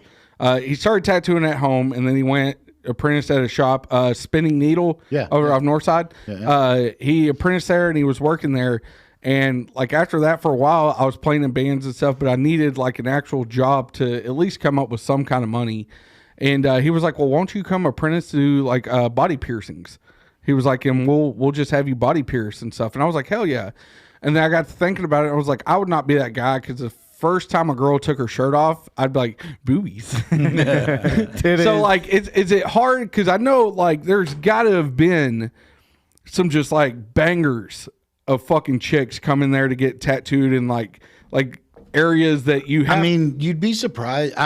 So like, it'll surprise you. Like the girls that you think come in that are like, oh my God, I bet she's perfect, Yeah. And then I don't know, they pull off their shirt and they've got inverted nipples, or they smell bad, or they're just a bitch, from the get go. Yeah. Stuff like that. Things that like that I guess you could call it like Playboy quality. It's very few and far between. Okay. And now it's as stupid and cliche as this probably sounds. I'm so used to like my wife that if it's not like my wife, it's not right, kind of thing. Yeah. It's no, like, I get that. Yeah, it's like so. It's like, okay, cool. You got a vagina. Woohoo. Yeah. Yeah. And it's, and now, realistically now you'll probably see more like, chests and butts than you will anything. But as far as, that aspect of it goes, but, you could probably count on like back when I used to pierce a lot. I started piercing in like 92, and, the amount of women that come through that have like the Playboy quality chests, you could count on a hand like how many of those come through a year. Yeah. Because most of them aren't that. Most of them are coming in because they want to distract from an issue they feel they have. Yeah. So this dude started piercing nipples when I started first grade. Yeah. He was piercing nipples before I was even thinking of nipples. No, man. Technically, they were just a different reason, but yeah. Yeah. It was a food source then, so yeah. Not at 6. No, but before. Oh, yeah. Yeah, 100%. Not at 6. That would be awkward. It'd be like, what is that movie with Adam Sandler? Oh, fuck. Is it Grown Ups? I think it's Grown Ups, where the 4-year-old is still breastfeeding. I knew one of those. He's 48 months old. Yes. Yeah. I knew one of those. Really? A chick that I used to work with that had like a herd of kids, and every one of them probably breastfed till they were like 6. Yeah. Man, it was like when they're old enough to like walk up, sit on your lap, unbutton your shirt, unhook your bra, and just latch on, they're probably too old. And not even fumbling. You know, like some dude on a smooth date. Yeah. Like I popped the back of that in a second. The one-handed maneuver. Yes. Yeah. Like if the kid's walking up to you like, bitch, it's time to eat. Yeah. And just, like, maybe it's time to swing them over to formula. Yes. I don't know. Yeah. Okay. So, damn, I had a question. I just forgot it. You have a question? Ask him a question. 1, 2, 3, go. You ever tattooed any dicks? There you go. I tattoo a lot of dicks. Shit. Yeah. I think he means the actual appendage. Oh, not so much. No. That was back in the day. That was I don't anymore. Now I'm a lot more choosier about what I do now. So like if someone comes in now and they're like, "Hey, I want my dick pierced," I'm like, "Cool." So you should talk to one of the other dudes because I'm not doing that. Yeah, I'm not doing it. No. So I'm not your guy. So on your as far as females tattoo artists and or piercers, what are there? Do you think that nowadays there's more females coming into the tattooing and for sure. piercing For field. sure. And how do you think that goes as far as, is that, in your opinion, is that like an awesome thing? You know, just in general, is that kind of like, hey, you know, sometimes maybe they're taking the whole aspect of the genre out of it, I guess? I think it goes both ways. Okay. I think so the biggest thing, like when you're going through your apprenticeship, you're basically eating shit sandwiches. You are with someone, you know, 10, 12 hours a day that is trying to discourage you from tattooing. Okay. Right? And that's the whole point of an apprenticeship, which for some reason, all these wham crybabies nowadays, they just don't get it. Yeah. You know, I spent 33 years getting all the information that I know together, research, working with other people, traveling, stuff like that, right? Yeah. So why am I going to hand it to you if you didn't want it as bad as I did? Yeah. You know? So basically it's testing the waters to see how bad you really want it. If you're going to bail out at the last minute and then just be like, all my information and time that I spent with you, on you, you're just going to blow off. Yeah. You know? So a lot of the girls, and don't get me wrong, because a lot of the girls do handle it. So, like, there's Jack Rudy, there's Tattoo Kate. She just passed away. Back in the day, she wanted to be a tattoo artist. She went to Jack Rudy and was talking to him about it and all. And he was like, "Well, you know, this is a male-dominated profession, and if you're not willing to hang with them, then get the fuck out now, because you're just wasting your time, you know." Oh, yeah. And from that day on, she learned how to pee standing up. So just because she was going to hang with him, She took that to shit serious. That's diving in 150% right there. So I feel like if you're willing to go through everything that the male people coming into it have to take on, then cool. If you're tattooing and you're booked out because you're a really good tattoo artist, then that's awesome. If you're tattooing booked out because you show cleavage and rub tits on someone's arm the whole time you're tattooing them, if you're not a good tattoo artist, then fuck off. That's my kind of tattoo artist.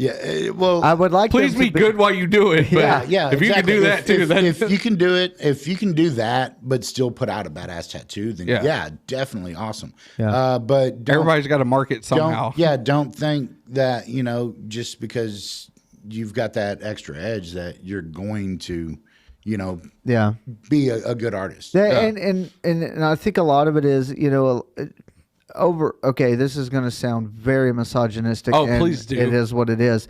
I like massages. But a lot of females come in thinking that they can do that they can just show their titties and show their ass and get what they want, when in reality, I don't think they can. And the whole equality thing, so you know, that comes into it. But like you said, you know, you've got to put up with what I put up with when I was doing this. Yeah. And I won't ask you to do anything that I haven't had to to myself. So have you asked somebody to suck a dick before? Is that what you're saying? I've never asked anybody to suck a dick. So, and because, like I said, you know, I wouldn't do it. So fuck, I asked somebody to suck a dick last night. I was like, God damn, bitch, it ain't gonna suck itself. I mean, like in traffic and shit. Then the good news is suck a dick, you know. The good news is the person he asked, he's married to, so it works. Oh yeah, that's different. So what would you say, as of the past couple of years, what would you say the female percentages coming into the tattoo industry, or, you know, the apprenticeship of females versus males within, say, just the last couple of years or so? Percentages, I don't really know, because I don't keep up so much with. Okay. But I do know there's a lot more. Okay. I mean, I'd say once Kat Von D got on there, Kat Von D just fucking then it opened the floodgates for girls, which, like I said, isn't a bad thing if they're gonna put forth the effort. Yeah. But if they want to just do it because they think they can get by on their looks, then fuck that. Yeah. You know. But so we've got we've got 2 apprentices at the shop right now that are about to no longer be apprentices that are both female. Okay. And one of them drives, we're in Fort Worth on the west side of Fort Worth. Okay. She drives from Addison every day. Oh, wow. And after she gets off work, So she's putting in and the, yeah, she works early before the shop opens, then drives all the way out here, puts in the hours, Yeah. cleans up, stays late as she has to, and then drives all the way back, Damn. And she does that on a daily. So, and she puts up with the bullshit, and the females don't have as much hazing yeah. because, I mean, you can't really, You don't want to push it too much. well, you I don't mean, want to shoot a chick in the back of the head with a bottle rocket, I mean, you kinda it's do sometimes. Well, some of them 100% would but- do it without a second thought. But like Roman candles and stuff, Yeah. they wear a lot of product. It could be bad. Lawsuits could occur. Yeah, stuff like that. Yeah. So last question I have, at least for this particular part, and I mean, I guess this would go with female or male. It's just you want to see the effort, and you want to know that. And correct me if I'm wrong, but you would like to know that your time and effort is not at waste. Yes, By definitely. apprenticing these future tattoo artists. So I'm a big believer in if you don't have anything to offer the industry as a whole. So I'm I don't know. If you're not in the industry, you'll probably think I'm fucking weird or whatever. But I feel like the tattoo industry is a living, breathing thing. If 100%. I take care of tattooing will take care of me. And I can prove it because for 33 years, it's paid all my fucking bills. Yeah. I've raised a family on it, bought cars, everything, So I'm a firm believer in that. I think that all the hokey little things like when you do a convention or when you travel and do a guest spot, that if you're doing it to further yourself as an artist, that the tattoo gods will give you a gift to bring back with you. Of course. Something that when you get back, you're like, oh shit, I want to try this. I just saw this, or I just heard about this, and just little things like that. So that is, that's that Awesome. that Awesome. weirdo guy. Well, and so like me, like I not necessarily apprenticed under my father, who was a welder and inspector for 40 years almost, but he taught me how to weld and stuff, and I feel like that it's kind of the same. Now granted, it was my dad that did this, but my dad was hard on me. He's like, no, that weld fucking sucks. Yeah. Like, do it again. So I had to learn how to do the verticals, the uphills, the overhead, But I think that's a rarity though, because I don't think but I had to put in that effort. And if he noticed I wasn't putting that effort, he's like, he's on your ass. he's Yeah. on my ass, but he's also not going to teach me what I want to learn. And that's another big thing. So back when I was doing an apprenticeship wasn't so much, I'm going to hold your hand and tell you how to do everything. Yeah. An apprenticeship is, you know what? I think you're smart enough that we're going to let you hang out. And if you can pick up on what we're doing for the most part, Yep. then you're going to do it. And then if you got any little questions, we'll fill in the blanks. And that was my dad wholeheartedly But within that scenario. Yeah. That's one big thing that I think if you look at Japanese culture, Okay. Japanese culture, you don't have a job. You have a craft. It doesn't matter if you're a fucking underwater basket weaver. It's a craft, Yeah. and they're proud of that shit. Yeah. And I feel like tattooing used to be that way entirely. It's not as much as it used to be because it's got so polluted. But at the same time, like you were saying, welding, you take it more as a craft Correct. than as, something that you want to people to look at that and respect that and be proud of that. Yeah, and between the the constructs of tattooing and welding, you want to be proud of what you've done. Yes. And again, the integrity of that, because I feel like when you are a tattoo artist, you are putting forth your best effort to get that person what they want and should be. and how they want it. Whereas welding, that and the support that you have to make sure that the two pieces of metal are combined and are not going to break, because it's a lifelong thing. It's probably a lot the same in welding, but I know there's two types of tattoo artists. There's tattoo artists that you go in and so if you go in and say I quote you $400 on a tattoo, Okay. you know, I'm going to do everything I can to make that one look like more than a $400 tattoo. Correct. I want that to be a nice tattoo. And if, say, just for argument's sake, say it was $200 an hour and you got a $400 tattoo, but it took me 3 hours to do it to make it look the way I want it to look. Yeah. Then so fucking what? It looks the way I want it to look. I can look at that and not be worried about it. Yeah. Where I know other artists that are like, well, you want an $80 tattoo? I'll give you an $80 tattoo. And you it's just gonna and look like a piece of whip shit. it out Yeah. real quick, yeah, and don't really care. So, but then again, there's also a lot of artists that got into the game and don't plan on longevity in the game. Yeah. You know, so if you're laying driveways for a living, you know, and you're in the game 20 years, but everything you did in the last 5 years, you're already having to redo. Yeah. You should probably either get better or get the fuck out of the game. Yeah. You know, Wholeheartedly. so, yeah. 100%. So what has been the biggest struggle of being a tattoo artist over your 30-year career? I don't know about biggest. I mean, there's a bunch. Most people see, like, you know, please ignore the man behind the curtain. The roses and sunshine side of it, you know, you come in, you get to draw on people all day, you get to look at, you know, tits and ass, Hell yeah. stuff like that. But That's never a bad thing. I was waiting for the Yeah. applause over there, but it didn't come through. He's not paying attention. But, he never does. And then so there's all the background, like research and stuff. I had some friends that are badass artists, don't get me wrong. But this chick come in and she wanted a tattoo of Shiva. I think it was all the way down her thigh. Very nice. Shiva. And yeah. Very nice. And they just start drawing this thing up, right? And they're talking back and forth, and I walk in and I'm like, what's that? And they're like, that's Shiva. Like, that ain't fucking Shiva. And they're like, no, that's Shiva. We drew it up for her.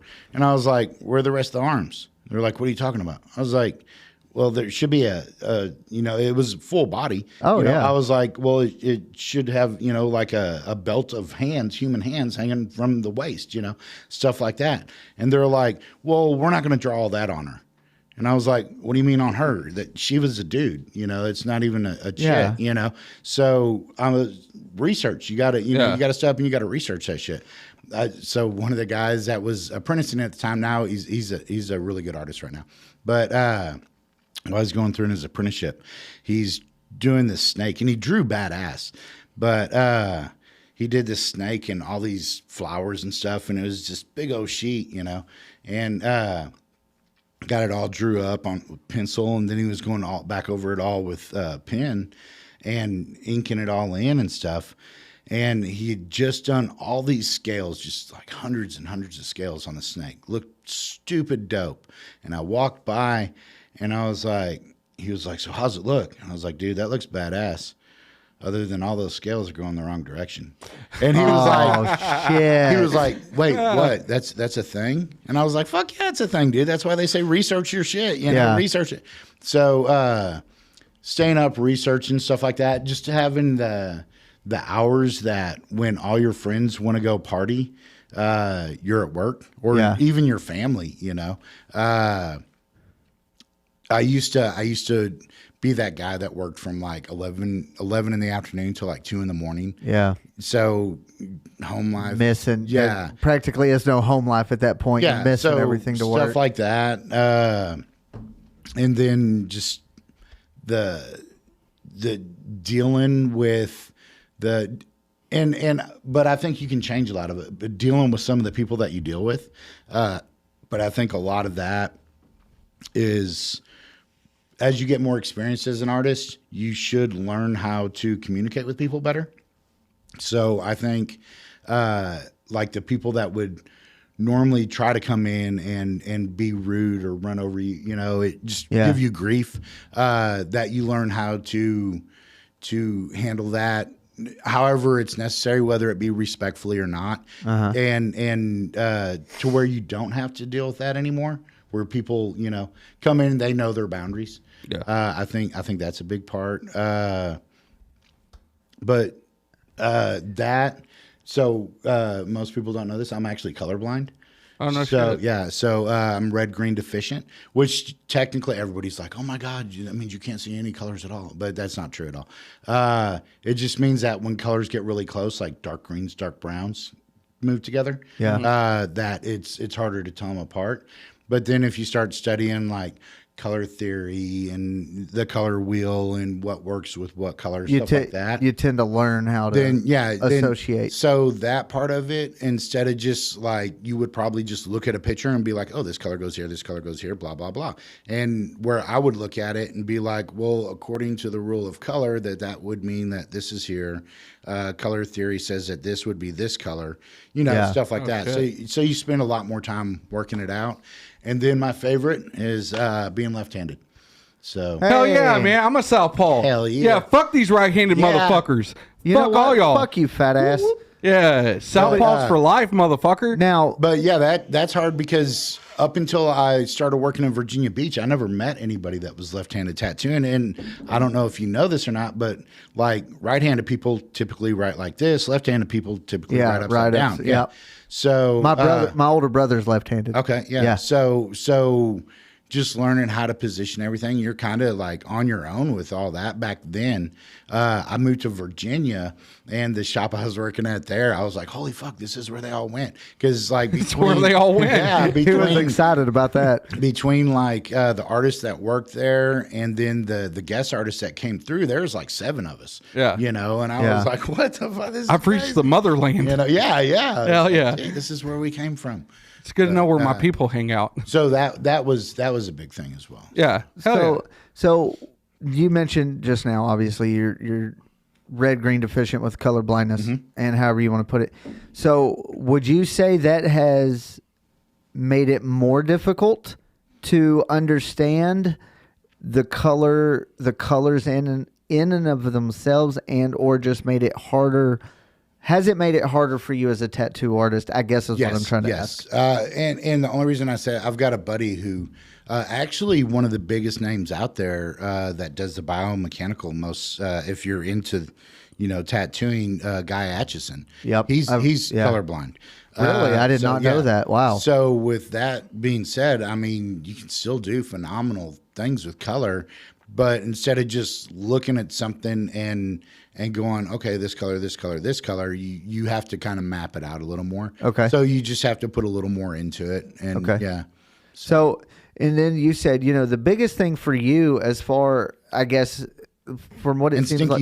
Stinky people. Yeah. Ugh. See, that was going to be my question is like, what do you do in a situation where like you go to tattoo somebody and especially like, more towards the nether regions and stuff, like if the hygiene is just not fucking there, like tell them to go wash their nasty ass. Do you? Yeah. Okay. And that's one of the things I love about tattooing is because it's still one of those few businesses to where, like, I mean, if you wanted to be a dick, you could literally tell someone, you know what, fuck off, I don't want to tattoo you. Yeah. And not really face any repercussions other than them going, wow, you're a dick. Yeah. But at I mean, there's truthful ways of putting it, and it depends on how well you know that client. Yeah. So like if it's just someone that walks in and the worst thing ever, okay, whoever's listening to this out in Radio Land right now, okay, for all you women who go to the mall, come on now, in your boots with no socks, and then at the end of the day come into the shop and go, oh my God, my feet, I hope they don't stink. I've been at the mall all day in these leather boots with no socks. Like, bitch, Girl, they stink. You know they stink. Go home, wash your feet. Go to the bathroom, wash your feet in the sink. Yeah. Just, help me out. Yeah. So, but, yeah. So, I apologize for that. I couldn't hold it anymore. Listen, I had to go. Yeah, if we ever need, do you want to? Because I got a pee too. Do you need to use the restroom? No, I'm good. Okay. Well, then ask him a question. I'm gonna use the restroom too. We usually will just get up and go and fucking figure it out in post or whatever. Yeah. But go ahead and ask him a question or talk to him. And I've got a couple of questions that I still have, but I'll ask him when I get back. Okay. So y'all, I'm assuming, talking about stinky. Yeah. Yeah. So you said you just basically be like, hey, look, Depending on the person. How respectfully, how are because that's a very sensitive subject type situation. It depends. So It depends. So like I used to work on this one kid all the time that I knew him pretty well. I worked on his dad. Me and his dad used to hang out. Okay. And he did commercial roofing. Okay. And he came in one day and was like, "Yeah, I'm thinking about getting blah blah blah." And it was like 106 degrees out that day. He'd been up on the roof. Trust me, I've roofed. That's horrible. Yeah, just coming in, and they're doing the hot tar. Oh, so yeah, even worse. So, I just did shingles. So. Yeah, and so he comes rolling in, and he's like, "Yeah, I've been thinking about getting blah blah blah," and I was like, "When do you want to do it?" And he's like, "Right now." And I was like, "Get fucked, dude. Yeah, dude. I ain't touching you. There ain't no fucking way, dude. Go home, take a shower." But then like there's some people who don't realize it. Yeah. And sometimes you grin and bear it, because you don't want to be that. I had this. Don't want to be the asshole who embarrasses them or crushes any kind of confidence that they have. Yeah. This chick that had a C-section, she lost the child anyhow. Damn. And so, after a C-section, your guts ain't right anyhow. No. So, and this is way back in the day. This is when I was up off 28th Street. And so back then, they're sitting in a metal fold-out chair. Yeah. And I'm tattooing her. And she lets one rip on accident, right? Yeah. But it's like loud as fuck on this chair. It's Oh. just like do do do do do do through the shop, And as soon as she did it, she was like, "Oh my God, I'm so sorry." And you can see her eyes start to water. It's like, and so as soon as she did, so I was like, "Oh my God, y'all, I'm sorry about that. Damn, I shouldn't have ate that shit." Yeah. And she was like, "Oh my God, thank you so much." Yeah. And so. I mean, it depends on the client. Too. Correct. And I was going to say, it's a little bit different. Say if like your best friend came in did that, you're going to be like, "God damn, motherfucker, why don't you go you're fucking doing this shit on purpose. Wash your ass crack and do not come in here until you do, And then when you get, you can tell, especially I'm sure as long as you've been in the industry, you can tell who the more self-conscious people are about that kind of thing. But then, like I was saying, when you were out of the room, the women that go to the mall wearing boots all days with no socks, and then they show up and go, "Oh my God, I hope my feet don't stink." No, bitch, like, girl, they stink. They stink. Yeah. So then you're like dousing them with alcohol and All right, so just by looking at me and Marshall, who do you think would be more likely to show up to the shop stinking like a motherfucker? I'm going to say you. and you want to know why? Because I don't know either one of y'all. Yeah. But I know you just came off a drunken fuckapade over the weekend. Okay. And he hasn't talked about any of that. No. So you're not wrong. But here's the fun fact. You ready? I am a fucking hygiene freak. This man showers twice a day. No, welcome every to my day. world, bro. Yeah, twice a day. Yeah. Left-handed I fucking deodorize. I'm big into like my hygiene. I cannot. And Marshall's the type, he'll shower twice a week. So I've upgraded, by the way. That's upgrading. Okay. So why would you need to shower more? That's why. Because you don't want fucking people smelling your fucking musk. It may be okay to you, but it ain't okay to everybody. If they don't bitch to me, I don't fucking care. But you hear that? If someone's musky, you should definitely let them know. Yeah, is what 100%. Oh, absolutely, 100%. Oh, I agree. But no, that's why I wanted to use that opportunity because no, I'm in the morning. I get up, I take a shower first thing. Bam. I don't care if I'm mowing the fucking yard right after I do it. I'm taking a shower. I might go out and mow the yard or go to the gym. Not the gym as much as the yard, but and then take another shower, and then that night before I go to bed, I'm taking a shower. Yep. So I might take 3-4 showers a day if I feel. And then I'm big on deodorant and cologne. I'm all about, like, I've got a stupid collection of cologne, which sucks because when COVID came through, me and the whole family got COVID. But after we got better, my wife, her sense of taste and her sense of smell all changed like 360, man. Like, wow. Yeah. So now the clone she did like, she hates now. Well, so now I've got like this huge collection of expensive cologne. Like, not not cheap cologne. Yeah, not this $30, $40 today shit. I'm wearing what is this? Jimmy Choo Man. Oh, shit. It smells good, by the way. Like that. Yeah. That was the first thing I noticed because being somebody who is big on hygiene, that's usually the first thing we notice is how somebody smells, how they present. Thinking I would be the dirtier because I was talking about, I've been But see, fucking and drunk and all weekend. yeah. And I am like that person, but at the end of the day, like me, I wake up in the morning. I work in an office, so like I wake up in the morning, I shower to go to work. I come home. If I'm going to do anything as far as going out, I shower beforehand. It don't matter. It don't matter if I took a shower an hour before. If you tell me, hey, we're gonna go out, like we're gonna go to the bar tonight. All right, I'm gonna go hop in the shower real quick. I'll shower then, and then when I get home, regardless, I shower again. And it's just my dad was big into hygiene. So when I become a teenager, he'd be like, son, you really got to do something. So from then on, I took it to heart, and I was like, fuck. So now, like, hygiene is super fucking serious to me. And I've got like 3 or 4 kinds of cologne too. I had a collection that was probably like half this table, and like my wife's like she can't hardly eat barbecue anymore because smoky stuff tastes like crap to her. I feel so bad for her. Yeah, I know it's horrible. Cilantro, she said, cilantro tastes like hot garbage smells. Lettuce. Oh, wow. She lost a bunch of stuff, and so all of her smells changed. And like stuff she likes and stuff she doesn't. So like a lot of my stuff I gave to my son, and I like take her with me, and I'm like, okay, smell this one. And the ones I'm like, oh dude, this is so good, like Tom Ford. So the Tom Ford Extreme, I smelled that just a while back, and I was like, oh my god, this. She absolutely. Oh hates my it. god, she was like, Creed. Yeah. Fucking, she's like, What's your favorite cologne of like to wear? It changes. In the winter, if it's really cold out, I like Armani a lot just because it's got that musky kind of vanilla. It's almost like it's a warm spicier hug. scent. Yeah. And then See, now we're talking about shit I can get into. I also like I forget the name of it. It's one that Creed makes. It's like a dark brown bottle. And I forgot the name of it. I know which one you're talking about, but that one's no, nice. we don't.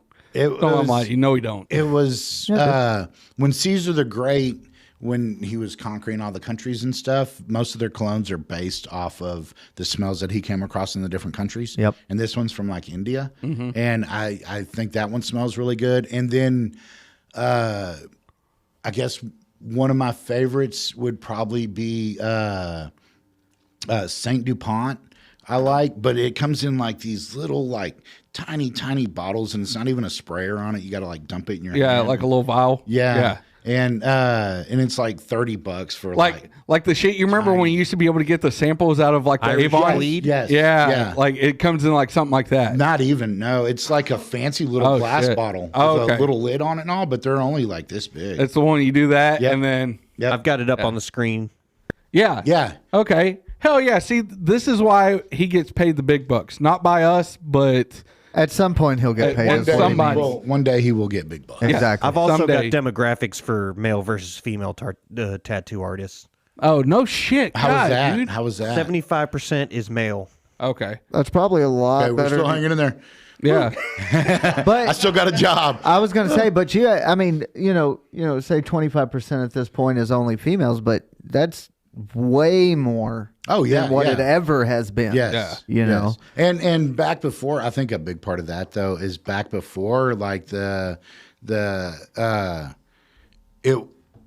was a lot more underground, more people call it black money or taboo or however you want to say it. But yeah. so I remember when I got my first tattoo, like I went in, I wanted a skull. He was like, "We're out of fucking skulls today. I got dragons," And I was like, "Oh, all right, my bad. Cool, dragon it is," And then I sit down and he's like, "Sit down." I was like, "So what do I need to do?" And he's like, "You need to sit down and shut the fuck up." So I'm like, damn, this dude's like mohawk, like 6'4", probably like 350, 400 pounds, something like that. And, I'm 17. I'm like, oh, shit. Yeah, you're just like, yes, sir. This dude looks like straight out of Hell's Angels. Yeah. Well, he was in a club. And so he starts tattooing me. And I look over to see, and he's like, "Boy, I ain't here to teach you, turn your fucking head," And I'm like, "Oh shit," And so it was like, It was crazy while it was going down, but afterwards it was like the coolest fucking roller coaster you ever rode. I was telling all my friends, it was so awesome. He was like, sit down, shut the fuck up, you know? Look, we're out of skulls. All we got is dragons, bitch. I ain't here to teach you, motherfucker. Turn your little head. Stop no punk, you know? And see, like for me, when I got my first tattoo, like Andrew said, it was my mom's former boss. So it was a more tact about it, you know. Yeah. He was like, all right, so this may or may not hurt. So going into that, what would you think your scale is of heavy versus light-handed? Are you more heavy? Extremely heavy-handed. I Extremely. use both hands. I wrap my leg around the chair, and I make grunty noises. No. So let me ask you, for real. Seriously. He's digging into that some bitch getting it to the skin. Yes, He's like, yes. the Fuck you, motherfucker. Tattoo it to the bone. I love the fact that he's really digging into the sarcasm to every one of Marshall's questions. I love it. I love it. So no, and the only reason I did is because that's how I usually answer people when they ask me at the shop. Because Does that get annoying when people ask you if you're heavy-handed? it doesn't. It doesn't. I understand that people are curious and they want to know, but then I'm like, okay, so if I tell you you're light-handed and you don't know me, why the fuck would you believe me? Oh, I don't Yeah. believe You know? a goddamn word you're saying, And you but I'm should. just asking. But most people do. You Yeah. know, when people come in and ask for a sleeve, and you're like, "Oh, cool, you've seen my work," and they're like, "No." And I'm like, "Well, go make sure I don't suck." Dude. Yeah, you know what the yeah. fuck, you know. But no, so we just did a convention before this one. It was the. Oh, what is it? Texas, Arkansas, Louisiana, up in Hot Springs. Okay. And we just did that one. And my daughter, do you know who Baba Yaga is? I've heard. The Russian boogeyman. Oh, yeah, John Wick. Yeah. So got she was like a witch that lived in the woods, and her house walked on bird legs and all. Yeah, that stuff. there's a whole bunch of shit to that. Yeah, it's crazy. Yeah. But so I did that on both sides of my daughter's leg. Oh, fuck yeah, And that's awesome. Her first big tattoo. And so at the convention, I worked on her, probably 16, 17 hours in 2 days. Damn. And she was ready to go more, but we were leaving early on Sunday, so we didn't do any more. But It's like, just hold up. We'll finish that later. I took first place in one category, third place in another. Nice. And when they were calling the people, little prep me up kind of thing there. Yeah, but anyhow, so I just wanted everybody to know my credentials. No. Hey, Hey, listen. that's what we're all about here, bro. Speaking of which, we will plug the shit out of you. yeah, well, we make a point. I am married. No, I'm not down. Y'all with walked into that one. So so they were calling everybody to the stage, and it was last call for the anybody who was going to compete, right? And I had just finished hers like a minute and a half, 2 minutes before they said, last call, anybody coming to the stage, you've got 2 minutes to get here. And she grabbed her shoes and ran across the stadium. Yeah. And ran up to the stage. And then, so when she got over there, she actually sat down, put on her shoes and all that stuff. And then she got up onto the stage, and this was better than any award I've ever got. The judges that were up there were all credible artists, and they were looking at her leg, and they were like, "How long ago did you get this?" And she was like, "Oh, I got it today." And they're like, "Yeah, but what, like early this morning?" Or and she was like, "No, y'all called like 2 minutes, and we just put down the machine, and I ran over here and ran up on stage." And they were like, "Oh my God, there's almost no trauma to the skin. It's not red, blah blah blah," which is like confirmation, because I've always thought I was kind of light-handed. Yeah. And I've had people tell me that, but Yeah. a lot of times, like, if you got 2 tattoos, you don't really know the difference, you know? So it's like, whatever. And, but when some of my peers actually that I knew were legit confirmed it, that was better than getting any. Oh, hell yeah, for sure. So Like, I would definitely say light-handed. okay. Yeah, because my previous artist was very light-handed as well. So that's just why I ask. And it's not necessarily like you were saying, it's like, why would you believe me type situation. It's just, I'm just a curious person, so I like asking questions. And obviously, I want to know more about the person that's about to put something on me that's going to be there for the rest of my fucking life. Oh, yeah, for sure. Like, for sure. I got to know that you're going to, A, do a good job, period. That's just me. And B, that you're going to help me Be comfortable through be comfortable, but also like my artwork, I want you to be just not as much as into what I want, but like you said earlier, be honest and be like, hey, no, maybe this other artist would be more into it. I don't want you to do something on me that you're not going to enjoy doing. I think it's crazy because I mean, you're not going to run out of clientele. There's enough people that can definitely go around. One of the guys I work with, he's newer into the industry, but he's a damn good artist. Yeah. So I like sharing a bunch of his stuff on my page. Like if he's got something drawn up that I'll put it on my story, stuff like that, to hit him up. And so I mean, and he does a lot of the stuff that I don't do.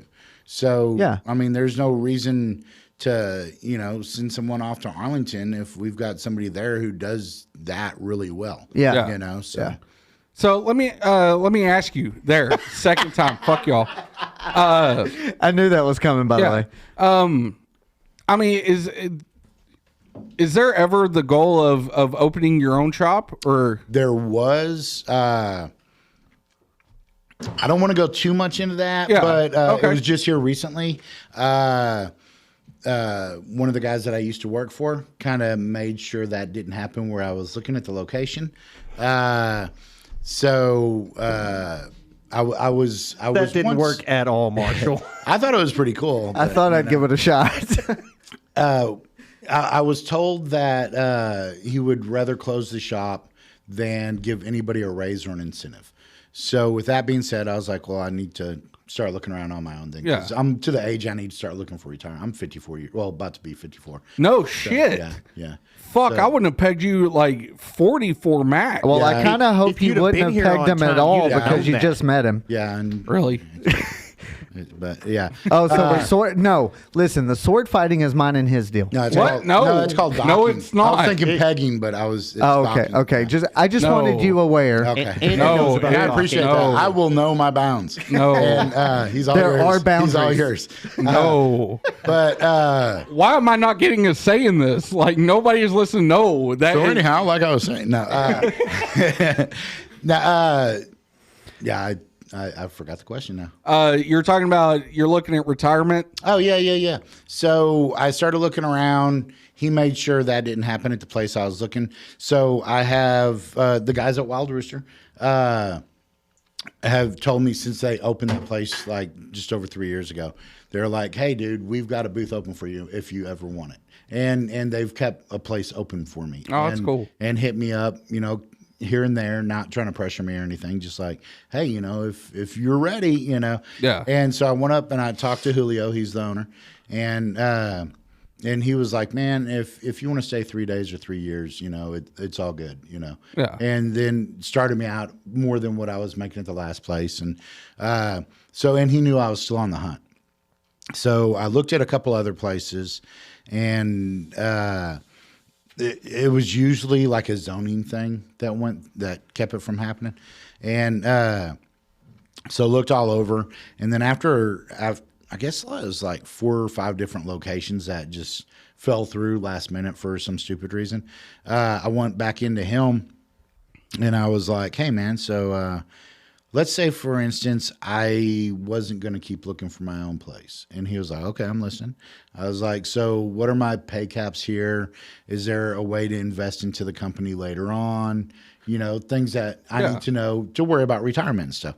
And we sat down and discussed all that. And so, yeah, now I'm perfectly happy where I'm at. There you go. I just spent, let's just say a big amount of money on we're opening that other side that I was talking about earlier, and I'm actually gonna have a booth in the other side at the back, and so I ordered like they're 12 by 17.5 inch wood eucalyptus carved out panels that's of fucking wood. awesome. Yeah. And to do the parts of the wall, I ordered a fucking fireplace, an electric fireplace to go into the wall. Hell yeah. TV up above it, you know. Give you some Get you a brandy. Yeah, so get you a fucking massage therapist in there. Get them so all well, nice actually, and worked funny out. enough, that's my wife is a medical massage No therapist. shit. So, Nice. yeah. So and she's going to be doing removal.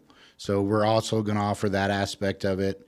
Okay. So which is cool for a couple different reasons, because some people just want them removed to get rid of them, and then some people come in and they want something like say you're going to cover something up, you know? And with as dark as it is, you've got this option and this option. But if you make it a little bit lighter, you just open 2 roads into 20 roads, you know? Yeah. So you can do that. And we're not doing laser. It's a completely different, it's what we did in Virginia Beach. But it actually works faster than laser, and it's less painful than laser. I would imagine. So, yeah. I've heard some horror stories about that. Yeah.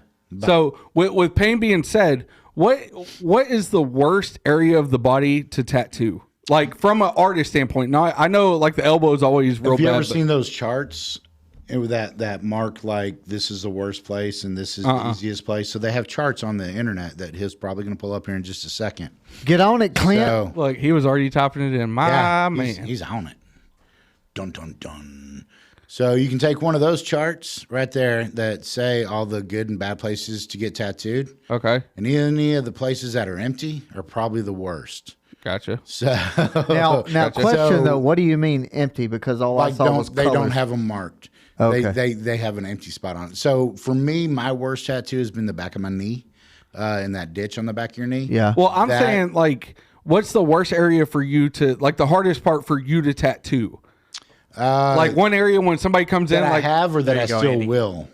Either or. Around an asshole.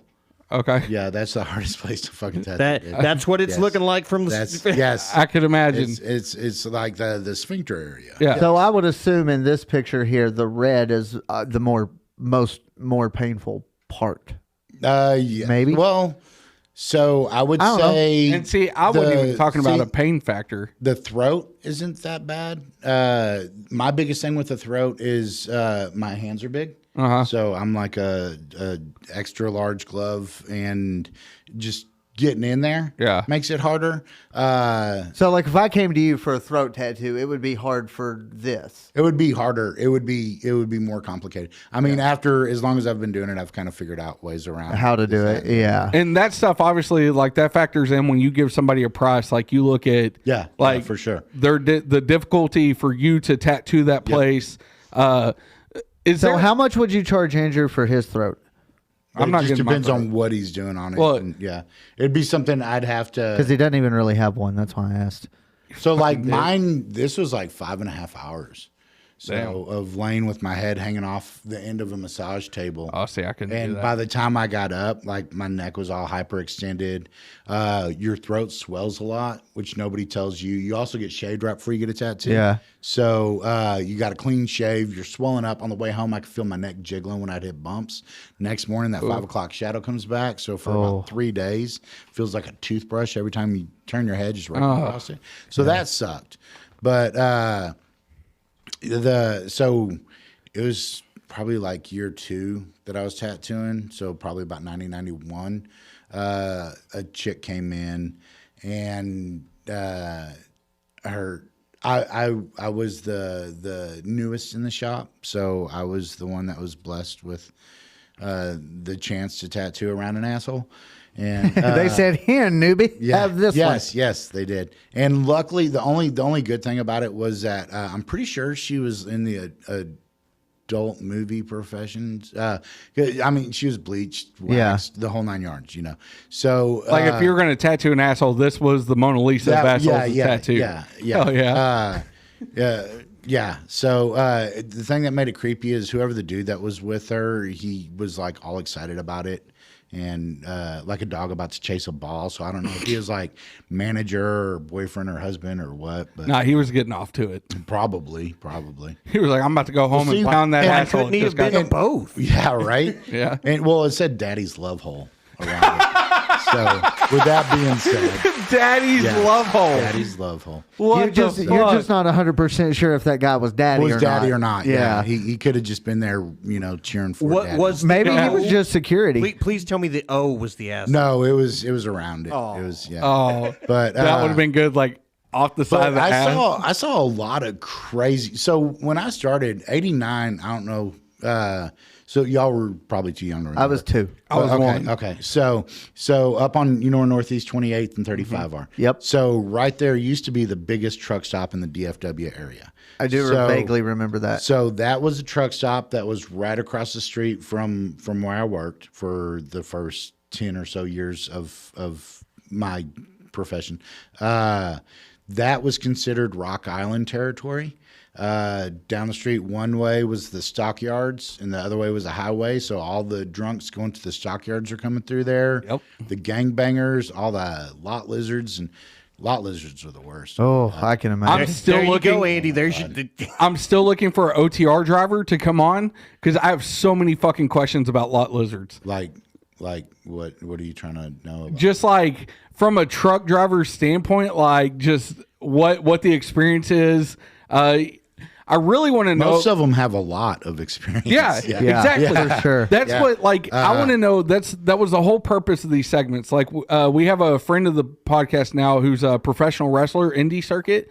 Like I want to know about the ins and outs that you don't see from the indie circuit because it's all glorified in WWE. Yeah, you just see the you don't see the behind the scenes. Yeah. The man behind the curtain. Like You I don't want to see know the the man behind struggles curtain. of Yeah. what like with a tattoo artist. Most of you guys are like I wouldn't say contract, but like you don't have a W-2. Yeah, you have to you're pay your 1099, You're taxes. self-employed. You, you don't have fucking retirement like Yep, yep. like us. We have 401k. Well, most of the newer ones nowadays are smart enough that, like, I was talking to some of the guys at this convention, and they've got like bonds. One of the guys I was talking to, he's probably in his mid to late 20s, and he already has his house and 3 rent houses, and is looking at within the next 5 years buying like 8 more rent houses. Damn. So I mean, See, I want to do the rent house thing, but I just don't want to be a landlord. yeah. Well, you can hire somebody else to do it. I could, but then But a lot of the newer artists really have their shit together, and I think that's one of you get the old school artists. I think it's really important to look at what the younger people. So if I've got I don't know how many followers on Instagram, but if I look at somebody who's got 350,000 followers that's booked out, for the next 7 months. I want to know what the fuck they're doing. Yeah. Hell yeah. Oh, yeah. But a lot of the old school guys are like, why change it? You don't need to change it. Keep on doing what you're doing. Fuck that, dude. I want that big house on the hill one day. I want to be able to live there, but You want to thrive, not survive. yeah, exactly. Yeah. and that's another thing. You always want to learn what other people are doing. Yeah. In order to improve yourself. Yeah, for sure. For sure. Yeah, whether it's good or bad. Exactly. Some of the places I've worked, I learned really, really good things that have helped me out tremendously. Some of them have been what not to be or what not to do. Yeah. So yeah, it all just kind of, it stems from. Everything that you learn in life helps you become the person you are. Yes. And whether that's a good or bad thing, it is what it is. Yeah, I mean, you can It take it all either helps. way, so, yeah, yeah. exactly. But yeah, so the whole purpose of bringing in like tattoo artists, stuff like that, is because I wanted to shed light to the people. Because like you guys, you deal with sometimes you got like, just for an example's sake, like a Karen come in and she was like, well, this is what I want. I don't want to hear what you have to say. And they're just complete fucking bitches, right? Or even guys like dicks, like, oh, I want this fucking barbed wire around my bicep. And you're like, bro, that's like 40 years old. Yeah. Like, let's think about something else. And they want to get like live with you. But what they don't realize is everything you have weighs in on this. Like, yeah, I've heard of situations where like tattoo artists will have regular day jobs. Like that girl you were talking about would go to work and then come up to the shop. Yeah, well, she's an apprentice. Yeah. in that. Yeah. And but what people don't realize is like everything you have lies on this job. Yeah, this Like, one thing. And Well, that's why an anchor and a bobber, sink or swim. Yeah. You know, I know so many people that are like, well, if this doesn't That's work fucking out, cool. I'll do blah, blah, blah. And Yeah. I'm like, fuck that. Put 100% into it or don't. Exactly. You know, get the fuck out. Like tattooing is something that like you're going to get what you put into it. Yeah. You can't come in and just put in 40 hours and expect to be like a Kat Von D or one of these big artists. Not. Like It's a religion to. I mean, you have to put your whole life into it. If you don't put your whole life into it, then you're not going to do anything with it. yeah, and You know, so like a big thing is like prices. Like people are like, God, why are you charged so much? Well, you're not paying for the time; you're paying for the experience. Yeah, for like sure. I can give you a 2-hour tattoo and charge you $80, like that guy you were talking about said, but it's going to be exactly what that is, an $80 tattoo. Yeah. But so I wanted to bring light to people. So hopefully, Well, that and a lot of people don't realize. Okay, so I hear a lot of people, mostly not my clientele, but I will hear a lot of people say, you know, wow, $100. You know, we've got $100 minimum at the shop, and that's for if you want a dot, it's $100. Yeah. You know, and I hear people go, oh my God, that's so expensive. I can't believe tattoos are so expensive. And I'm like, you know, that's funny because if you can name any other industry that since 1989, when I started in 1989, we had an $80 minimum, $100 an hour. Anything in 33 years that's only went up as much as tattooing has, I mean, that's ridiculous, especially when you stop and think about all the new, like, barrier films and drape cloths that we use now. Everything's disposable now. There is no reusing tubes and stuff. Yeah, you're not having to, you know, put them in the, I forget whatever. Autoclave The and- autoclave. yeah. There you go. No, you're not having to do all Not that to shit. mention You're buying- the new inks and all Yeah, that shit. yeah, you're buying brand new everything. And then after you take all that into consideration, then you got to stop and think that, you know, when COVID came around, like I used to use this brand, it was Opus Glows. It's made by tattoo artists, by tattoo artists, and fuck them. I just want to say that. Because as soon as COVID came around, they sold out to the medical industry. So you can't buy them anymore unless you're a big pharma. So, and they were awesome, awesome gloves.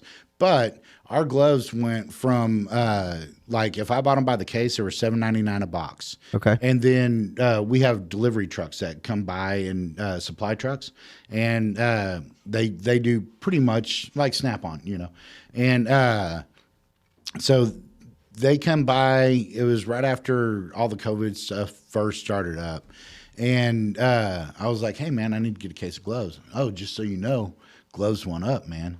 I was like, okay, so what'd they go up to? $24.99 a box.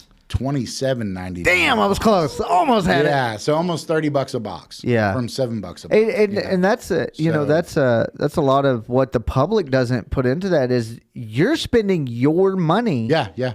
to reimburse yourself to get these supplies in order to keep doing Well, this. and you also, it's almost like a trap, if you will, because you can go through and you're 1099. So most of the general public that aren't 1099 don't understand. You're 1099. That means you're paying like 27% of every dollar you make to taxes. Yeah.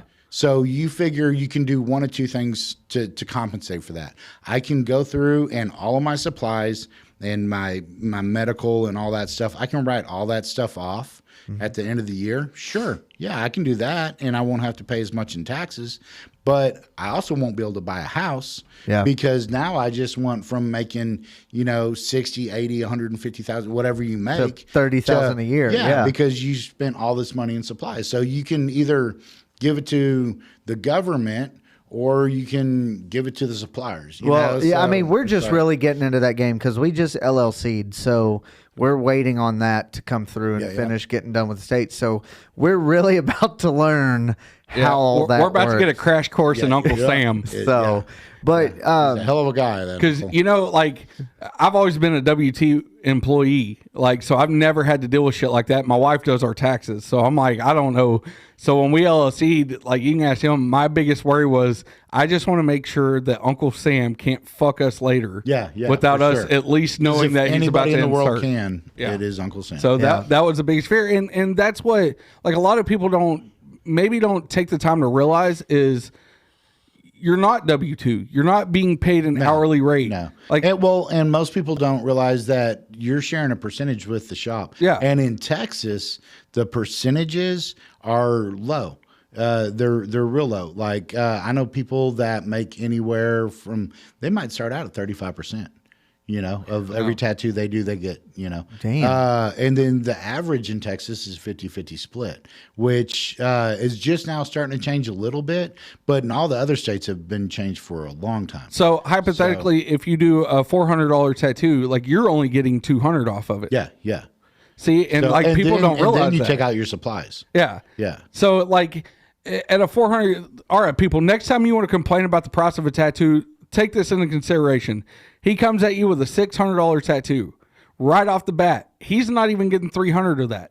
Then he's got to turn around and buy his supplies, which may be another $180. Yeah. Right? Just hypothetically. So, yeah. So really off $300, he's only making 120 off what could be a 4-hour tattoo. If you break that down, that's $30 an hour. Yeah. Right?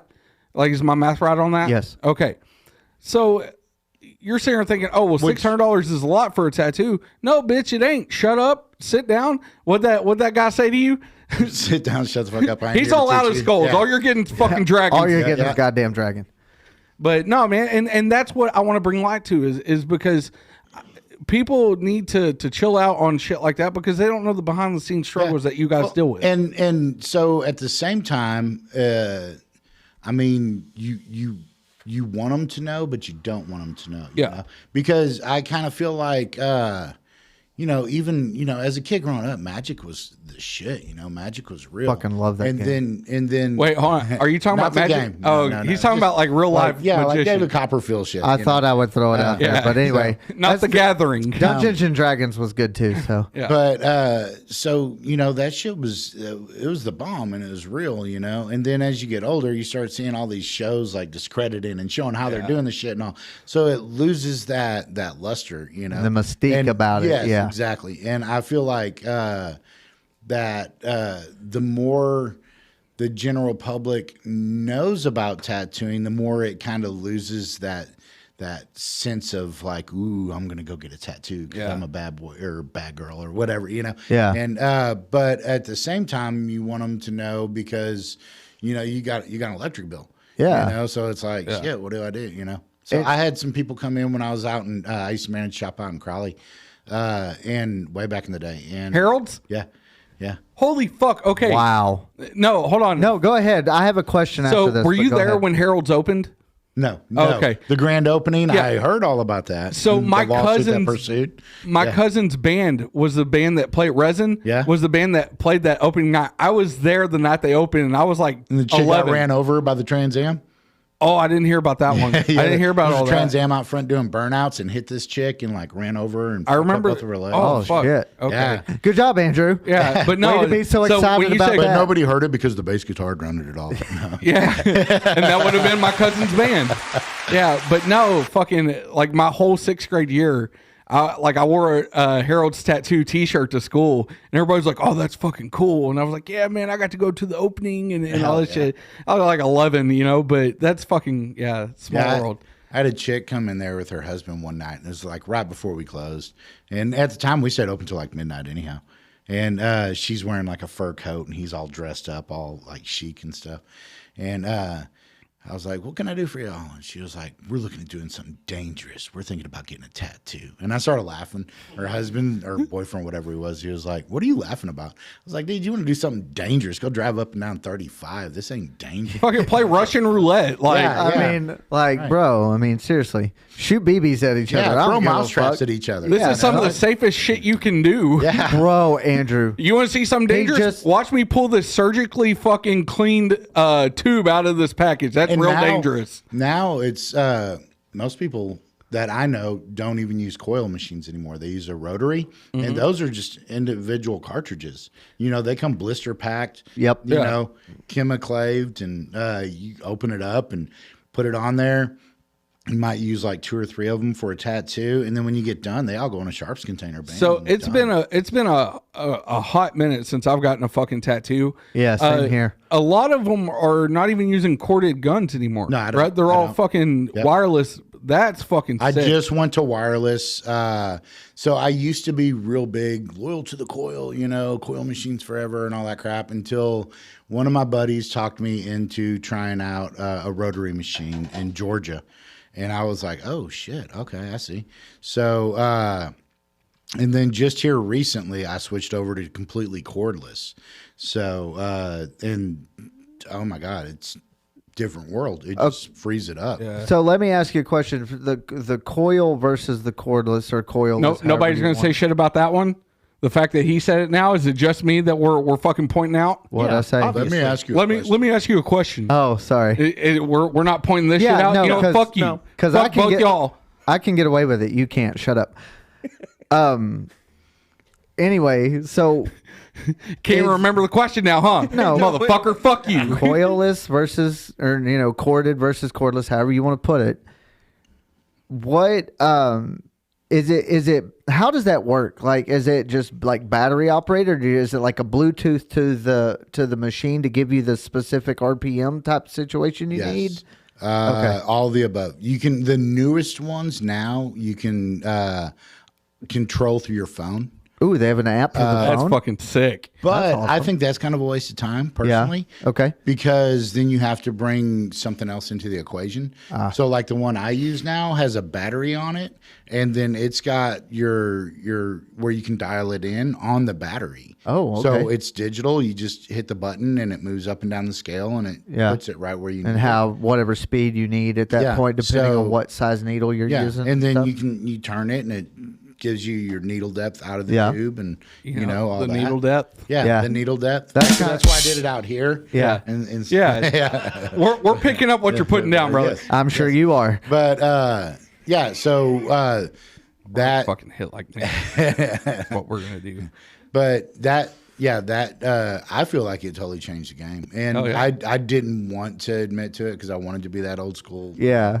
But then everybody, dude, just try it once, see what you think. Cordless is for pussies. Yeah, that was it back in the day. And I'm Yeah. always open to the idea of at least try it once, 2, 3, 4 times, and if you don't like it after that, then Funny story. Funny story. I can't wait for this. So Secret time? this dude in Georgia, yeah, he was in Georgia. He used to come in all the time, and and he was kind of a loose cannon anyhow, and he was in there goofing around with one of the other artists, just bullshitting back and forth, and the other artist was like, "You're gay," and he was like, "No, actually, I'm not. Matter of fact, I know I'm not." And he was like, "Do what?" And he was like, "Well, so a while back, somebody called me gay. So I went to the bar and I picked up this dude and I took him home and I sucked his dick. I didn't like it.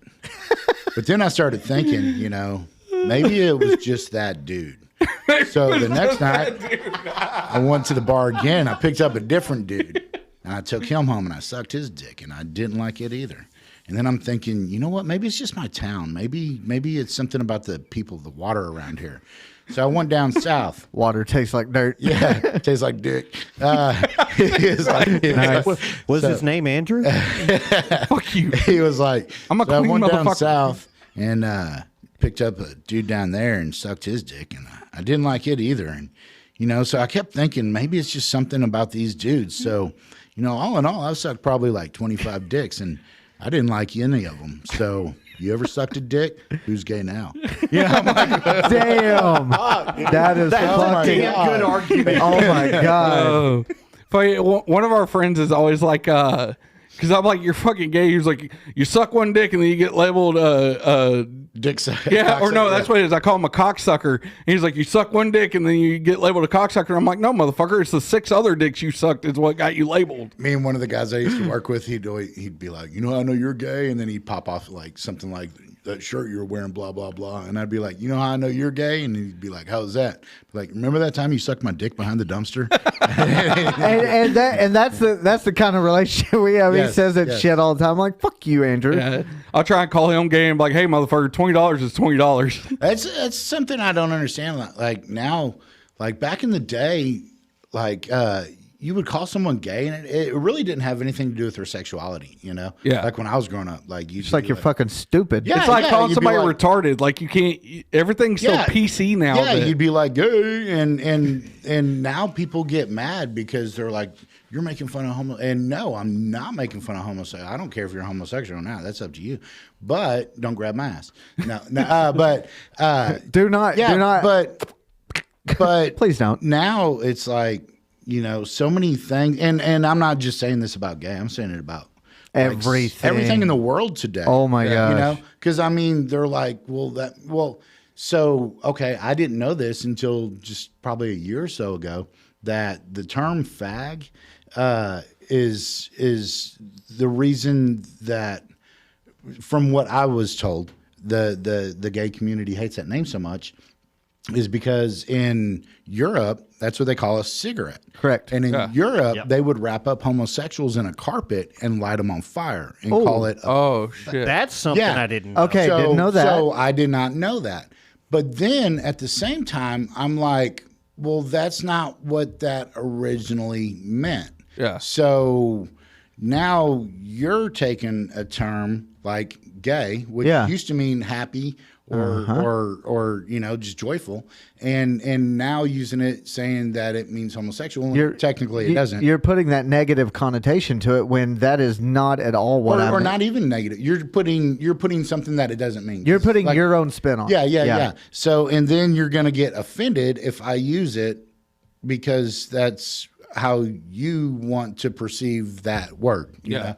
So again, it all comes back to, you know, it's one of those very fine lines. It's double-bladed like, sword. Man. yeah, Like- you're either going to get cut or stabbed. Yes, Which is yes, it? Yes. We were I'm gonna talking. go cut. Yeah, I'm going to go with cut. Yeah. We were talking about it on our radio show about how like cancel culture is finally coming to an end. Yeah. Like You know why? they couldn't do it to Joe Rogan. They're canceling it. Yeah, they're canceling. Yeah, Nice. there it is. But and it's very thankful because, you know, we're not so worried about it right now because even though we have been in this game for 2 years now, we're still like, now we're starting to look at it from a business aspect. With our first podcast, it was specifically, it was a Christian podcast. I used to be a youth pastor. So I did a Christian podcast and I didn't want to make any money off it. We never monetized. We never did anything. I wanted it to be purely informational. But with this one, when we come into it, I was like, fuck it. The sky's the limit. Let's see what we can make. I want a Lamborghini Aventador. So we need to make this happen. By the way, we can still rent one for like $4.2 million or whatever it is. That's more than what it costs to buy it. So hard pass. I don't know. You I'm didn't just wear saying. that shirt when you were a youth pastor, did you? Actually, I think you did. I think I bought it before I left. Yeah. Yeah. That's weird. Yeah. Well, no. Okay, hold on. Let me. We're having this guy back. Yeah, 100%. Absolutely. Yeah, I knew for that sure. first 5 minutes we started recording. I was like, oh yeah, he's coming back. Oh, most definitely. No, I never wore it to a youth outing or anything like that. Yeah, because that would totally convey some wrong message. Yeah. Well. Yeah. That's not even. Explain to him your story about your youth pastor when you first started going back to church. Basically his My therapist said I don't have to talk about that if I don't want. Well, no, I'm just trying to. No, his youth pastor basically told him, "Why are you wearing a specific brand of clothing? Because they give so much to the gay right." Blah blah blah. Yeah. Okay. So when I was in the youth group, I got a new youth pastor, and he come to me probably about 6 months after he got there, which I could already tell I didn't like the guy. And he come to me. I was wearing Abercrombie because I'm a fucking 2000s kid, and that's what was huge back then. Abercrombie, Hollister. And he come to me and was like, listen, if you're going to wear Abercrombie to church, I'm going to have to ask you not to come back because they give 10% of their earnings to the gay stand. Well, in my smart-ass teenage life, I went back home, did some research. He wore a bunch of American Eagle. And at the time, they were giving 15% of their earnings to the gay stand. Bro, this so is great. I went back the next week and I put the piece of paper that showed it on the table. And I said, hey, if you're going to wear American Eagle to church, I'm going to have to ask you not to come back because they give 15% of their earnings to the gay stand. And I looked down, I was like, I'll never come back to church because of you. And I made a point not to do that for a long time. Then I come back and ended up becoming a full-time youth pastor for fucking 6 years. And anybody you ask from that has known him, because I've known him for 30 years. We've known each other since we were 5 and 6. Never in a million years would you have thought Andrew Chase Lawrence would have been a youth pastor. No, Let's put it this way. On our merch store right now, we're doing a t-shirt line of my mugshot when I was 17. Hell yeah. My 2 ex weeks after I actually turned bought one of them. 17. Yeah. 2 weeks after I turned 17, I got hit with, they were trying to charge me for breaking and entering, but they only got me for criminal trespass, which was a misdemeanor, because I broke into a house and stole my own band equipment back. Yeah, so just to shed light on that, I turned around, we took the mugshot and made a t-shirt line of it. Kind of looks like So Lil it paid Wayne's. off. It paid off. Oh, yeah, well. It will pay off. Yeah. So speaking of that, have you ever had to do anything similar to that, as far as like somebody stole something from you and or you stole it back from them? Maybe. Okay. All right, that's all I needed. I didn't need like an actual specific answer. I was just curious. So yeah. All right. I've done stuff like that before. Marshall's over here trying to build a case. It's, Yeah, for real. I swear to God. No. I swear to Mr. God. DEA, I have not. Listen. Hold the fucking phone, Andrew. I don't know what he has agreed to with the Yes, feds yes. before this, but I have no part of it. Is so. this room wired? It's got tons of wires. only the microphone sitting in front of your face. That's the only Yeah. ones. And the cameras. Yeah, those two. You know, that are recording you right now. Everything. Yeah, Yeah. everything is wired. No, I'm just drunk. So Oh, okay. Is the feds wiring it? We don't know. Yes, Yeah. That's totally different. Now, I don't know. With some of the stuff I we've never really Googled. gotten. I guess so. When I was, I guess it was right before I was 18. Me and a buddy had went to, we went to this party and we were drinking, and the whole back of his car was full of beer cans, and we had like a handle of whiskey that still had like a third of it in there, and this chick shoe polished the car. And so we were leaving, and he wanted to stop by his buddy Jimmy, who I knew, but we weren't real close, in Joshua. And it's like 2:30 in the morning, right? And Jimmy's an older dude, got his own place and all this stuff. So we pull up to the house, and I'm just sitting in the car. And my buddy goes up there and tries to just walk in the house and starts banging on the door and all this shit, right? Well, Jimmy comes to the door. He's fucking furious. And the dude that I was with, like, really looked up to Jimmy. So Jimmy's furious, going off. He's like, motherfucker, I was in there banging my old lady in the living room. You come trying to walk in my house. What the fuck? You know, and just goes off on him. Well, so my buddy, he gets, like, all distraught, and he takes off walking down the street. He's wasted anyhow, right? So he's walking down the street, and Jimmy comes out and starts yelling at me in the car, and I'm like, motherfucker, fuck off. You know, I just rode over here with him. I'm sitting in the car. And he's like, I'm sorry, Sean. I'm sorry. Come on in. You know, so I go in there, and so while my buddy was gone, he got all upset, and he was one of those emotional drunks, you know, and he punched a tree. And so his whole arm swelled up, like just huge. So he finally gets back, and he's like, hey, man, is there any way you can drive my car to my house, drop me off, and then take it to your house, and my sister will give me a ride out there in the morning, we'll pick it up. I'm like, yeah, cool. So we start driving off, and woo, here comes Joshua PD. Oh, gotta love Joshua PD. Gotta love him. I mean, dude, if you're in Joshua in, past 1 a.m., you're going to get pulled over. Yeah. And so we get pulled over. Well, my buddy has 2 joints in his cigarette package in his pocket and a pipe between the seats. Yay. Yeah. So I'm driving. So guess who's responsible? Yeah. You, sir. Yeah. So we got took into Cleveland jail and a paraphernalia charge. And he told him the whole time too. He was like, dude, it's not his. It's, my stuff, and cops just. They don't want to believe it. No, they were like, well, he's driving. Oh, no, they He's just like, got a twofer. yeah, they did. And so we got in there. And back then, like, I had hair down on my ass, and I, was moving pool tables. That's what I did for a living back then. And so I was pretty big dude, and my buddy was a pretty big dude. And we get in there, and I guess the cops thought they were going to scare us. And I remember one of them was a little dude come walking in with like a clipboard, a pen, rubber gloves, and a tube of like Vaseline or something. You're about to get searched, motherfucker. And they just strip searched us, so we're standing there butt ass naked. Yeah. And he comes walking in, and he looks at us. He's like, it's part of the job. And puts on one of the gloves, he's like, sorry, I got to do it. And I was like, bro, I'm going to tell you right now, if you got to do it, go ahead and go back out there with your little pen and pad and write down assault on a motherfucking officer because it's about to happen right now. Swear to God, dude. You touch my ass, I will fuck you up. You know? And I'm just this like shit going had off. already done And- happened. Yeah. I ain't letting it happen again. yes, not again. I'm already in jail. What more can you fucking do? Yes. Yeah. And my buddy behind me, he's still wasted. And he's like, yeah, what he said. And he was like, I'm just going to write down that it was already done. And writes it down on the little wax like he's writing on the pad and walks out and shit. And then, so we ended up spending the night in there. But that's been like my only encounter with the law other than like getting pulled over and searched all the time in Joshua. Yeah, of Because, course. at the time, I knew the police chief, and at the time, the police chief had some kind of seedy dealings, and I knew about some of those. So a lot of the times, I'd get pulled over, and So here's a funny story. yeah, and they'd start giving me crap, and then they'd call in, and they'd be like, "Well, Chief so and so said you were pretty all right, so we're gonna let you go," you know? And shit like Yeah. that. And then I worked. My first job was at Moore's Chicken. Used to be where the donut shop is, right there at 917 Yeah. 74. So I Badass worked in donut there. shop, by the way. Actually, it really is. Yeah. And so there was a cop that worked for the force that was probably 450 pounds. He was a big old boy. He ain't chasing nobody. And no, not unless he's rolling down a hill after him.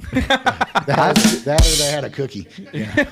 Had a cookie. Did he ever like pigs in a blanket? I think they offended him. Oh, they might have. That's why they almost got canceled.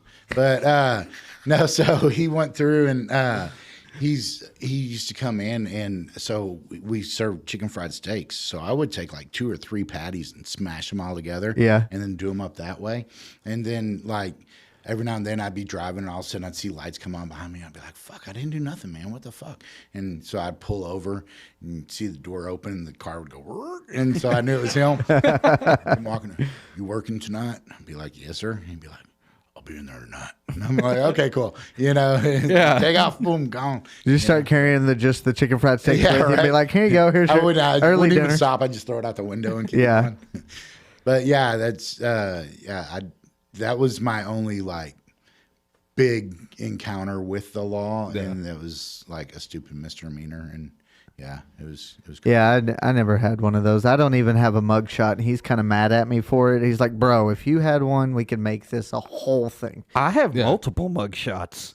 Dude, we could make you one right now. I know. That's what I'm saying. We No, can make I one. mean- Yeah, let's go break something. Well, see, and that's, that's what I what told he's him. saying. I was like, because my original plan for the mugshot tee was to have both of our, like, how the faces are on the logo. Yeah. But our mugshots with Bohemian Chatsy in the middle. But the problem is, He doesn't have a mug. I'm the only criminal in the group. Yeah, so- Besides this. So I was gonna say if cocksucker two of if he did something criminalistic, Yeah. is that a word? That's a word. Well, Yeah. we'll talk about that off air. We're not going to put that well, out. it doesn't in the matter universe because right you're now. going to get caught and get a mugshot anyhow. Yeah, but So you just got to know, like, You just how got to do far it before across the episode comes out. and how far you want to cross that line, like how cool of a mugshot you want. There like you go. so here's the line. You want Johnson County or do you want like Fed Pen? No, I want Johnson County if anything. But like Fed Pen would be cooler. like, here's the line. I want to be like, okay, here I Yeah, did it. yeah. Now Well, see- let me go home. And my thing is it wouldn't even work the same because now Johnson County,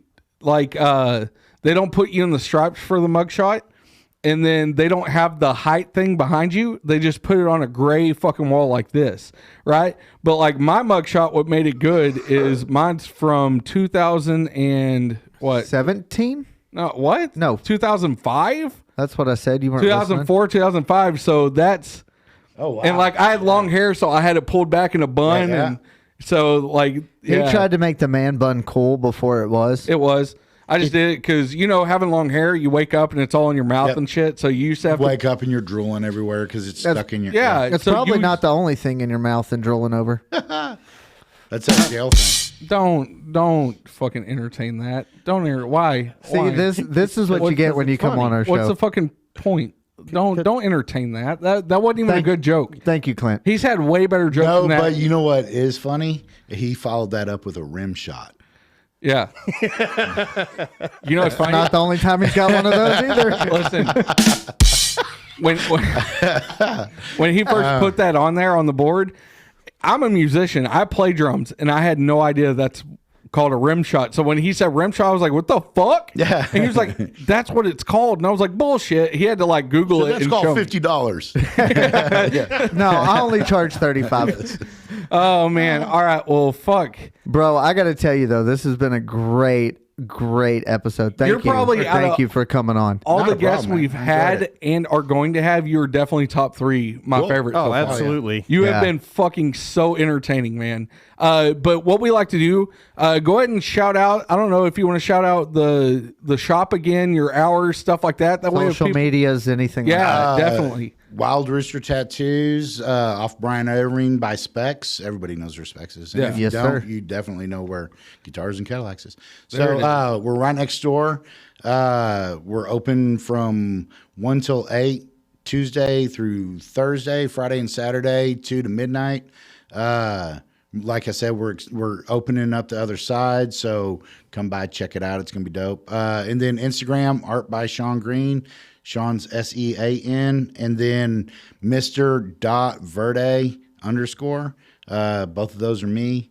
That's all I got. Yeah, man. And what we'll do is we will tag all of those in the description. So if you want to get a hold of him to book a session with him, we want to make that readily available for you guys. That or one of the other guys, you know. Yeah, or any. I'm booking a session at some point. Yeah, yeah, 100%. for sure. Yeah, if you go on Wild Rooster Tattoo on Instagram, it's got all of our links, so you can check out everybody's different styles and stuff. Okay. And then if you go to Wild Rooster Social Club, it's another Instagram. But on there, so we have this board that we put up every Friday, and it's a good sized bulletin board. You know, it's probably, like this part of the table here, and it's full of all these tattoos. And on Fridays only, they're $100 each, all black and gray, unless you discuss something with the artist. Huh. So if we do one, say you come in and you get an armadillo, we do the armadillo on you, we throw it away, we put something else up in its place. Well, because of the constant changeover, we are constantly running out of things to talk to draw up, and ideas. So a lot of the times he'll get on there and he'll ask for suggestions. So like a while back, we had a chick that was like, "Hey, y'all should throw some turtles up there." So I drew up like 12 different kinds of turtles and just threw them on the board, So yeah, stuff like that. And then also he has like piercing specials all the time. Okay. So That's pretty awesome that y'all take feedback, in input from clients or customers or people that just see your work. I like that. I mean, I feel like tattoos they still are a luxury. Like, I think a lot of people forget that. A lot of people are like, especially the people that are like, I don't understand why they're so high. Yeah. Well, the same reason motorboats and motorcycles are so high, because it costs a lot to I do motorboat them. for free. You motorboat right? son of a bitch. No, you don't. You're married. I was pretty sure I was motorboating last night. Yeah. You're still You married. can say who he was motorboat. My old lady. Yeah. Okay. Yeah, that's what I Yeah. point. I fixed it. I got it. Yeah. Good job, Sean. So Greatly appreciated. it's so anyhow, so we do a lot of that just because a lot of people want tattoos that don't have the money to come in and get a sleeve or a back piece or something, but they're still like hardworking people that want the nicer things in life. Yeah. So I know like we were talking about roofing. Yeah. I know guys that are roofers and work their asses off and still don't have a whole lot to show for it. But I feel like, you put in that kind of work, hard weeks work, Yeah. you should be able to have some of the nice things. Yeah. Otherwise, why the fuck are you working? So we try to feed back to that part, as well as like if you want to come in and set multiple sessions and do a back piece or something big on your leg or something like that. So yeah. Awesome. Yeah. Awesome. I'll get with you after this and we'll get the links to the Wild Rooster sites too and everything. We'll put all that up. We'll just blow it all up. But man, I appreciate you coming in and doing No, it this. was a blast. Oh yeah, man. for sure. Like we've told the other guests that didn't know us prior, because it's you and one other guest that didn't know us prior to coming in. I appreciate you taking the fucking leap of faith, because essentially you're coming to some random guy's house, hanging out with two guys that you don't know. It can be three. Yeah, I don't know him either. So. Yeah. No, we pretend he's not here. Oh, okay. Yeah. So two guys. yeah, he's new, so we tend to forget about him. But no, it does take a certain amount of faith in people to do this. So we appreciate it. I try to put it out there, so. Yeah. So, You know, whatever. It's Well, really and- nice to know that you're not going to get trapped under the house. And see, and that's why I put it out on my personal Facebook, looking for these professions, because you were referred to by somebody you do know. Yeah, It's for sure. not just like Cody yeah, Spear. Yeah, he's actually the one that brought us the professional wrestler too. Is he really? So yeah, Yep. he has Yeah, really Cody's dope, contributed to this fucking Cody's podcast. he's definitely helped out quite a bit. Yeah, and usually that's why I had a number. I don't know if you saw the post, but I had a number of people referring tattoo artists. No, I did. I saw he hit me up and said that you were asking about it. So I got on there, and I guess it was only at the time 2 people so far. Yeah. And no, it was a couple more than that. I take it back. It was a couple more than that, but it was people referring artists. Yeah. And it wasn't any artists that were actually responding. So I was like, well, I'll go ahead and hit him up, and because I always hate people that know my wife that are like, hey, how much would he charge me for this? Yeah. You know, Yeah. well, come to me, ask me. Yeah, she ain't gonna give you a price. Yeah, and so I hate that third party dealing with. Okay, so now that you've mentioned that, I have one last question, and then we'll wrap it up if we need to. How, on average, what do you think people coming to your wife versus you to get prices, or do think hey, would your husband be inclined to do this type situation? Do you think more people just come straight to you, or do you think more people come to her? No, more people definitely come to me. Her people, most of the people that come to her are typically people that went to school with her back in high school. Okay. And don't talk to her on the normal anymore. They're just on Facebook every now and then. They might send a meme. And then if they decide they want something, they'll hit her up. Okay. So and then she'll be like, I'm the wrong person to talk to. If you want something, talk to him. And with you being, because you told us, before we started recording, you said you've been married, right about 20 years? Just over. Just over 20 years. So how... October. Nice. Congratulations. So this is something she's accustomed to. Oh, yeah. I was doing this, She's come into this. Yes. Okay. So, and I feel like on couples that makes it a lot easier because the late nights and guest spots and stuff like that, she already saw me doing all that before we got married. Okay. So she knew that I was working late nights and, stuff like that. So it's not something that, y'all are married and then all of a sudden, boom, you're working until, 12, 1, 2 o'clock in the morning. Yeah, and then she's like, why were you out so late? Yeah. See, that's kind of the issue we had. So his new girlfriend, when they started dating, he was doing this. So she come in and she was like, all right, well, I've got to get accustomed to this now if we're going to continue this. My wife, on the other hand, we had been together, 12 years? Yeah, at that 12 point? years when we started this. And then one day I come to her, I was like, hey, I'm going to start a podcast. And she was like, okay. Well, then it was, I'm gone for 2.5 hours at the time we were recording on Mondays. Every week. Yeah, every week. Right off the bat, 2.5 hours has got to be designated to that where I can't be available to you and the kids. And then it went to, I had to go over there for 4 hours when we first started doing it to help him edit the episodes. And she was like, it caused a problem at first because she was like, well, fuck, we're already busy enough and now you're taking 10 more hours. 6 to 10 hours. So that was a hard thing for us to get around. And now it still comes up because now on top of, lucky enough, I don't edit anymore. He does it all because he can do it in his fucking sleep. But now we have a radio show. So now I'm like, all right, on Tuesdays. It paid off. Yeah. So sure. it is growing, and she sees that, and she knows this is the one thing I have that is selfish. It doesn't involve the kids. It doesn't involve her. It's one thing I have to myself. But also she's starting to see now the fruits of it, because at first it was just a money pit that we were throwing into and taking time away, and it's something that could turn into something for her and the kids. Yes, and now she's starting to see that with the radio show. It's like we're just the last month, we've really, I guess, I don't know.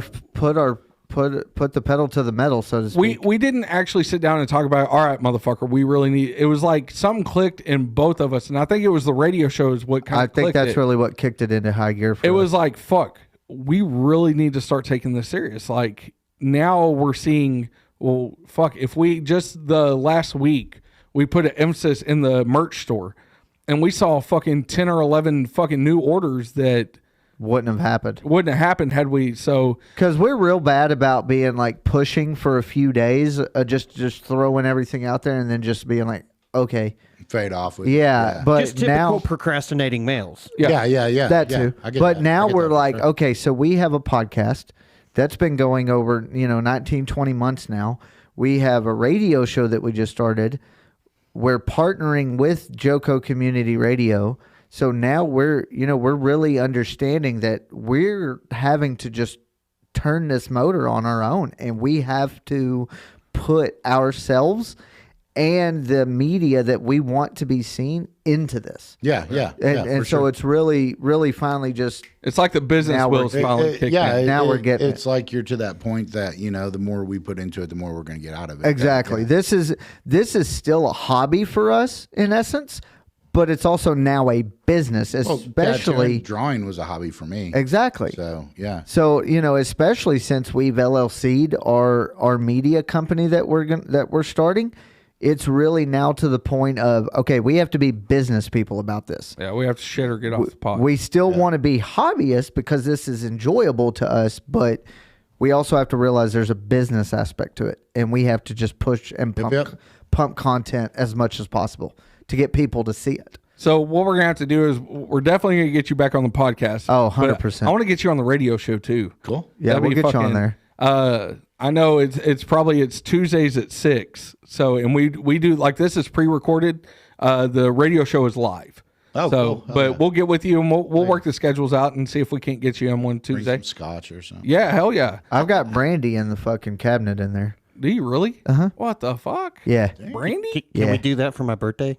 Fuck you. Oh, Do what? Nobody even Brandy? Nobody even He said like. drink it. We don't like you enough to drink with you. I was gonna say. fine. I'll just get drunk before I get here. Yeah, there you go. At least we'll or know. fall asleep before you actually do get here. Well, I was gonna say if he Touche. if he gets drunk, yes. Anyway, if he gets drunk before he gets here, we know he's not gonna obsess on crickets. Yeah.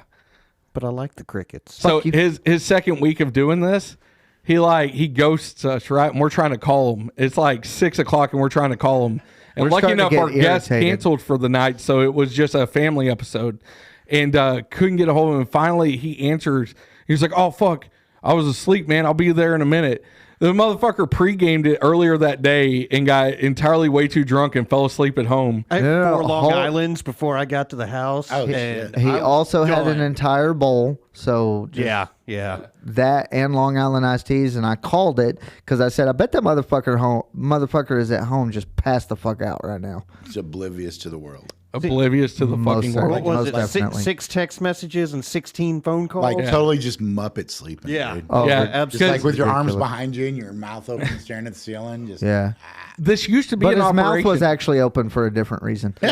No. Well, so are the Muppets. I mean, True. But they also have hands up their asses Yeah. 24/7. So But yeah, all right. Well, guys, I appreciate the shit out of y'all listening. Like I said, if you want to book a session with him or any of the artists at Wild Rooster, or just go look at my shit and see if I suck. yeah. Just check out the art.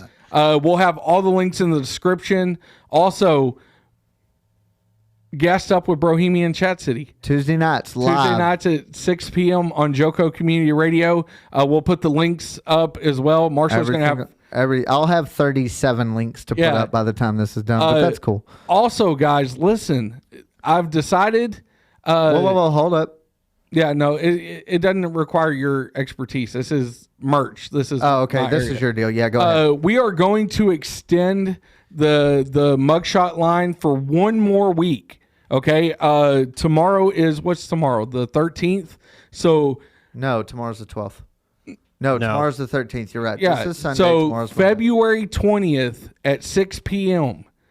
The merch, the mugshot line will no longer be available. You won't ever be able to get it again. So if you're going to get it, this week is the week to do it, because I don't know if people because I've had a bunch Can we get you for a voiceover guy? Sure. Hell yeah. But I've had a bunch of people tell me, well, I'm going to get a mugshot shirt. I just haven't done it yet. And I don't know if you bitches are waiting for us to run a deal for 10% off, or 15% off we're not or doing whatever. it. You're paying full price. $25 for a fucking t-shirt is not that much, motherfucker. If we got to pay full price, you got to pay full I price. was going to Exactly. say, I paid full price for 2 hoodies and 2 t-shirts, so Yeah. fuck off. If we're not even getting deals, you're not getting deals. But you have one more week to get that mugshot t-shirt before it is gone. The next line is going to be fucking epic, though. And you Epic. will find out when it comes out. Yes, when I get all the art proof done for it and everything. I'm so excited for this next one. Yes. I just want to point out, I saw the picture of the mugshot, and it is fucking majestic. It is. So, Hell yeah. like you're not going to see that walking down the street. Where else? Exactly. Especially nowadays. You know? Where else are you going to be able to buy a shirt of a 17-year-old kid's mugshot? Yeah. Yeah. It's not even a grown man. I was 17 years old. It's fucking well, like classic. we discussed about, I was like, well, I can go get a mugshot. And they'll sell it to anybody. It doesn't matter why you want it. Correct. They will sell it to anybody. Yeah. 1000% accurate. What You don't you even do gotta with come- it after you get it has no concern. Yeah, Yes. exactly. Listen, You can and I hang was it on your wall. I was a pretty boy too. So. You know, jack off to it like Andrew did to the Britney Spears poster. Yeah. Yep. But anyway, And Andrew Spears. yeah, Andrew Spears. Andrew was trying to spear her with his semen, but it didn't work out quite well. Andrew Spears, yes. But yeah, so February 20th at 6 p.m., the mugshot line will be forever gone. If you miss out, you miss out. I'm sorry. And but sorry, yeah, no special requests. again, gassed up with Bohemian Chat City, Tuesdays at 6 p.m.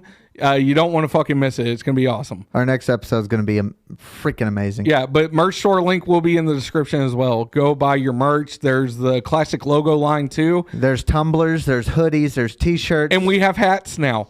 We do have hats. We I have gotta get have one of those hats. fucking hats. Yeah, dude. so we have an all black trucker hat, which is kind of like the hat that I'm wearing, but it's all black. It has the Bohemian Chat City wording logo.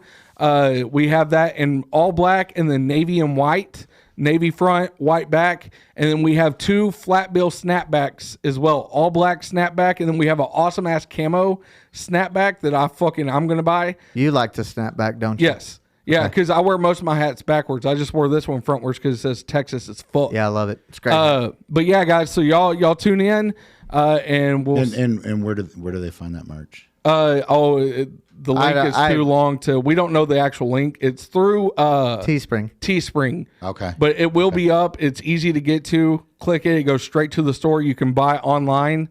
Don't even have to deal with us. They do our printing, shipping, and everything. So. Until later, and then you can autograph them and shit. Yeah. Well, eventually we probably will get to where we do our own merch store and have somebody ship out all the stuff. But till then, this was the easiest process for us. And it's the most cost efficient option. Yes.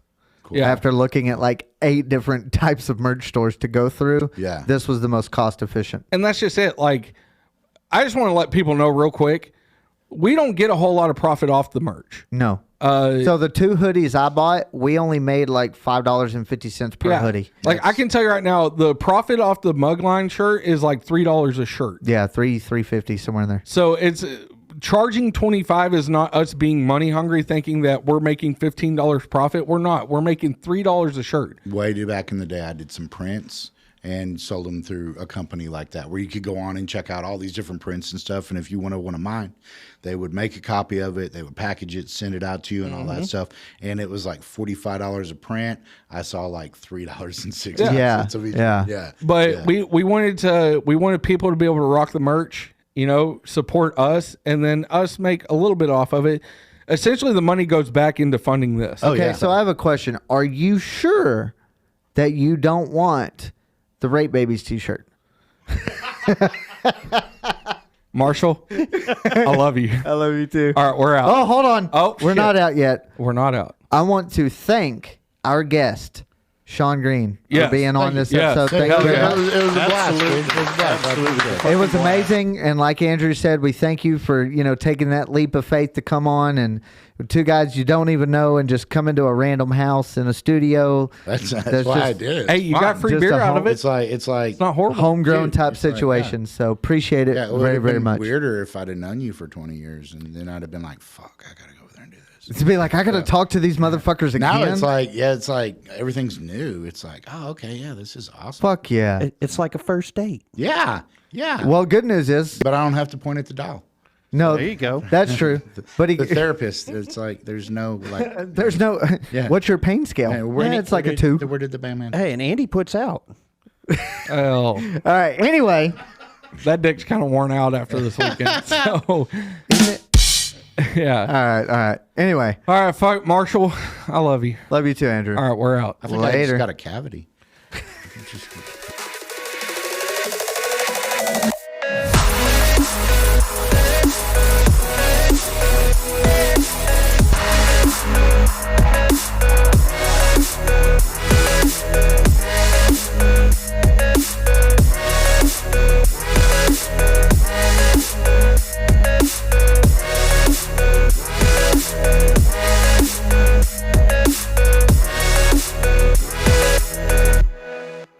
Bohemian Chat City is a Half-Life Media production. Producers on this podcast are Marshall Stepp and Clint Ashworth.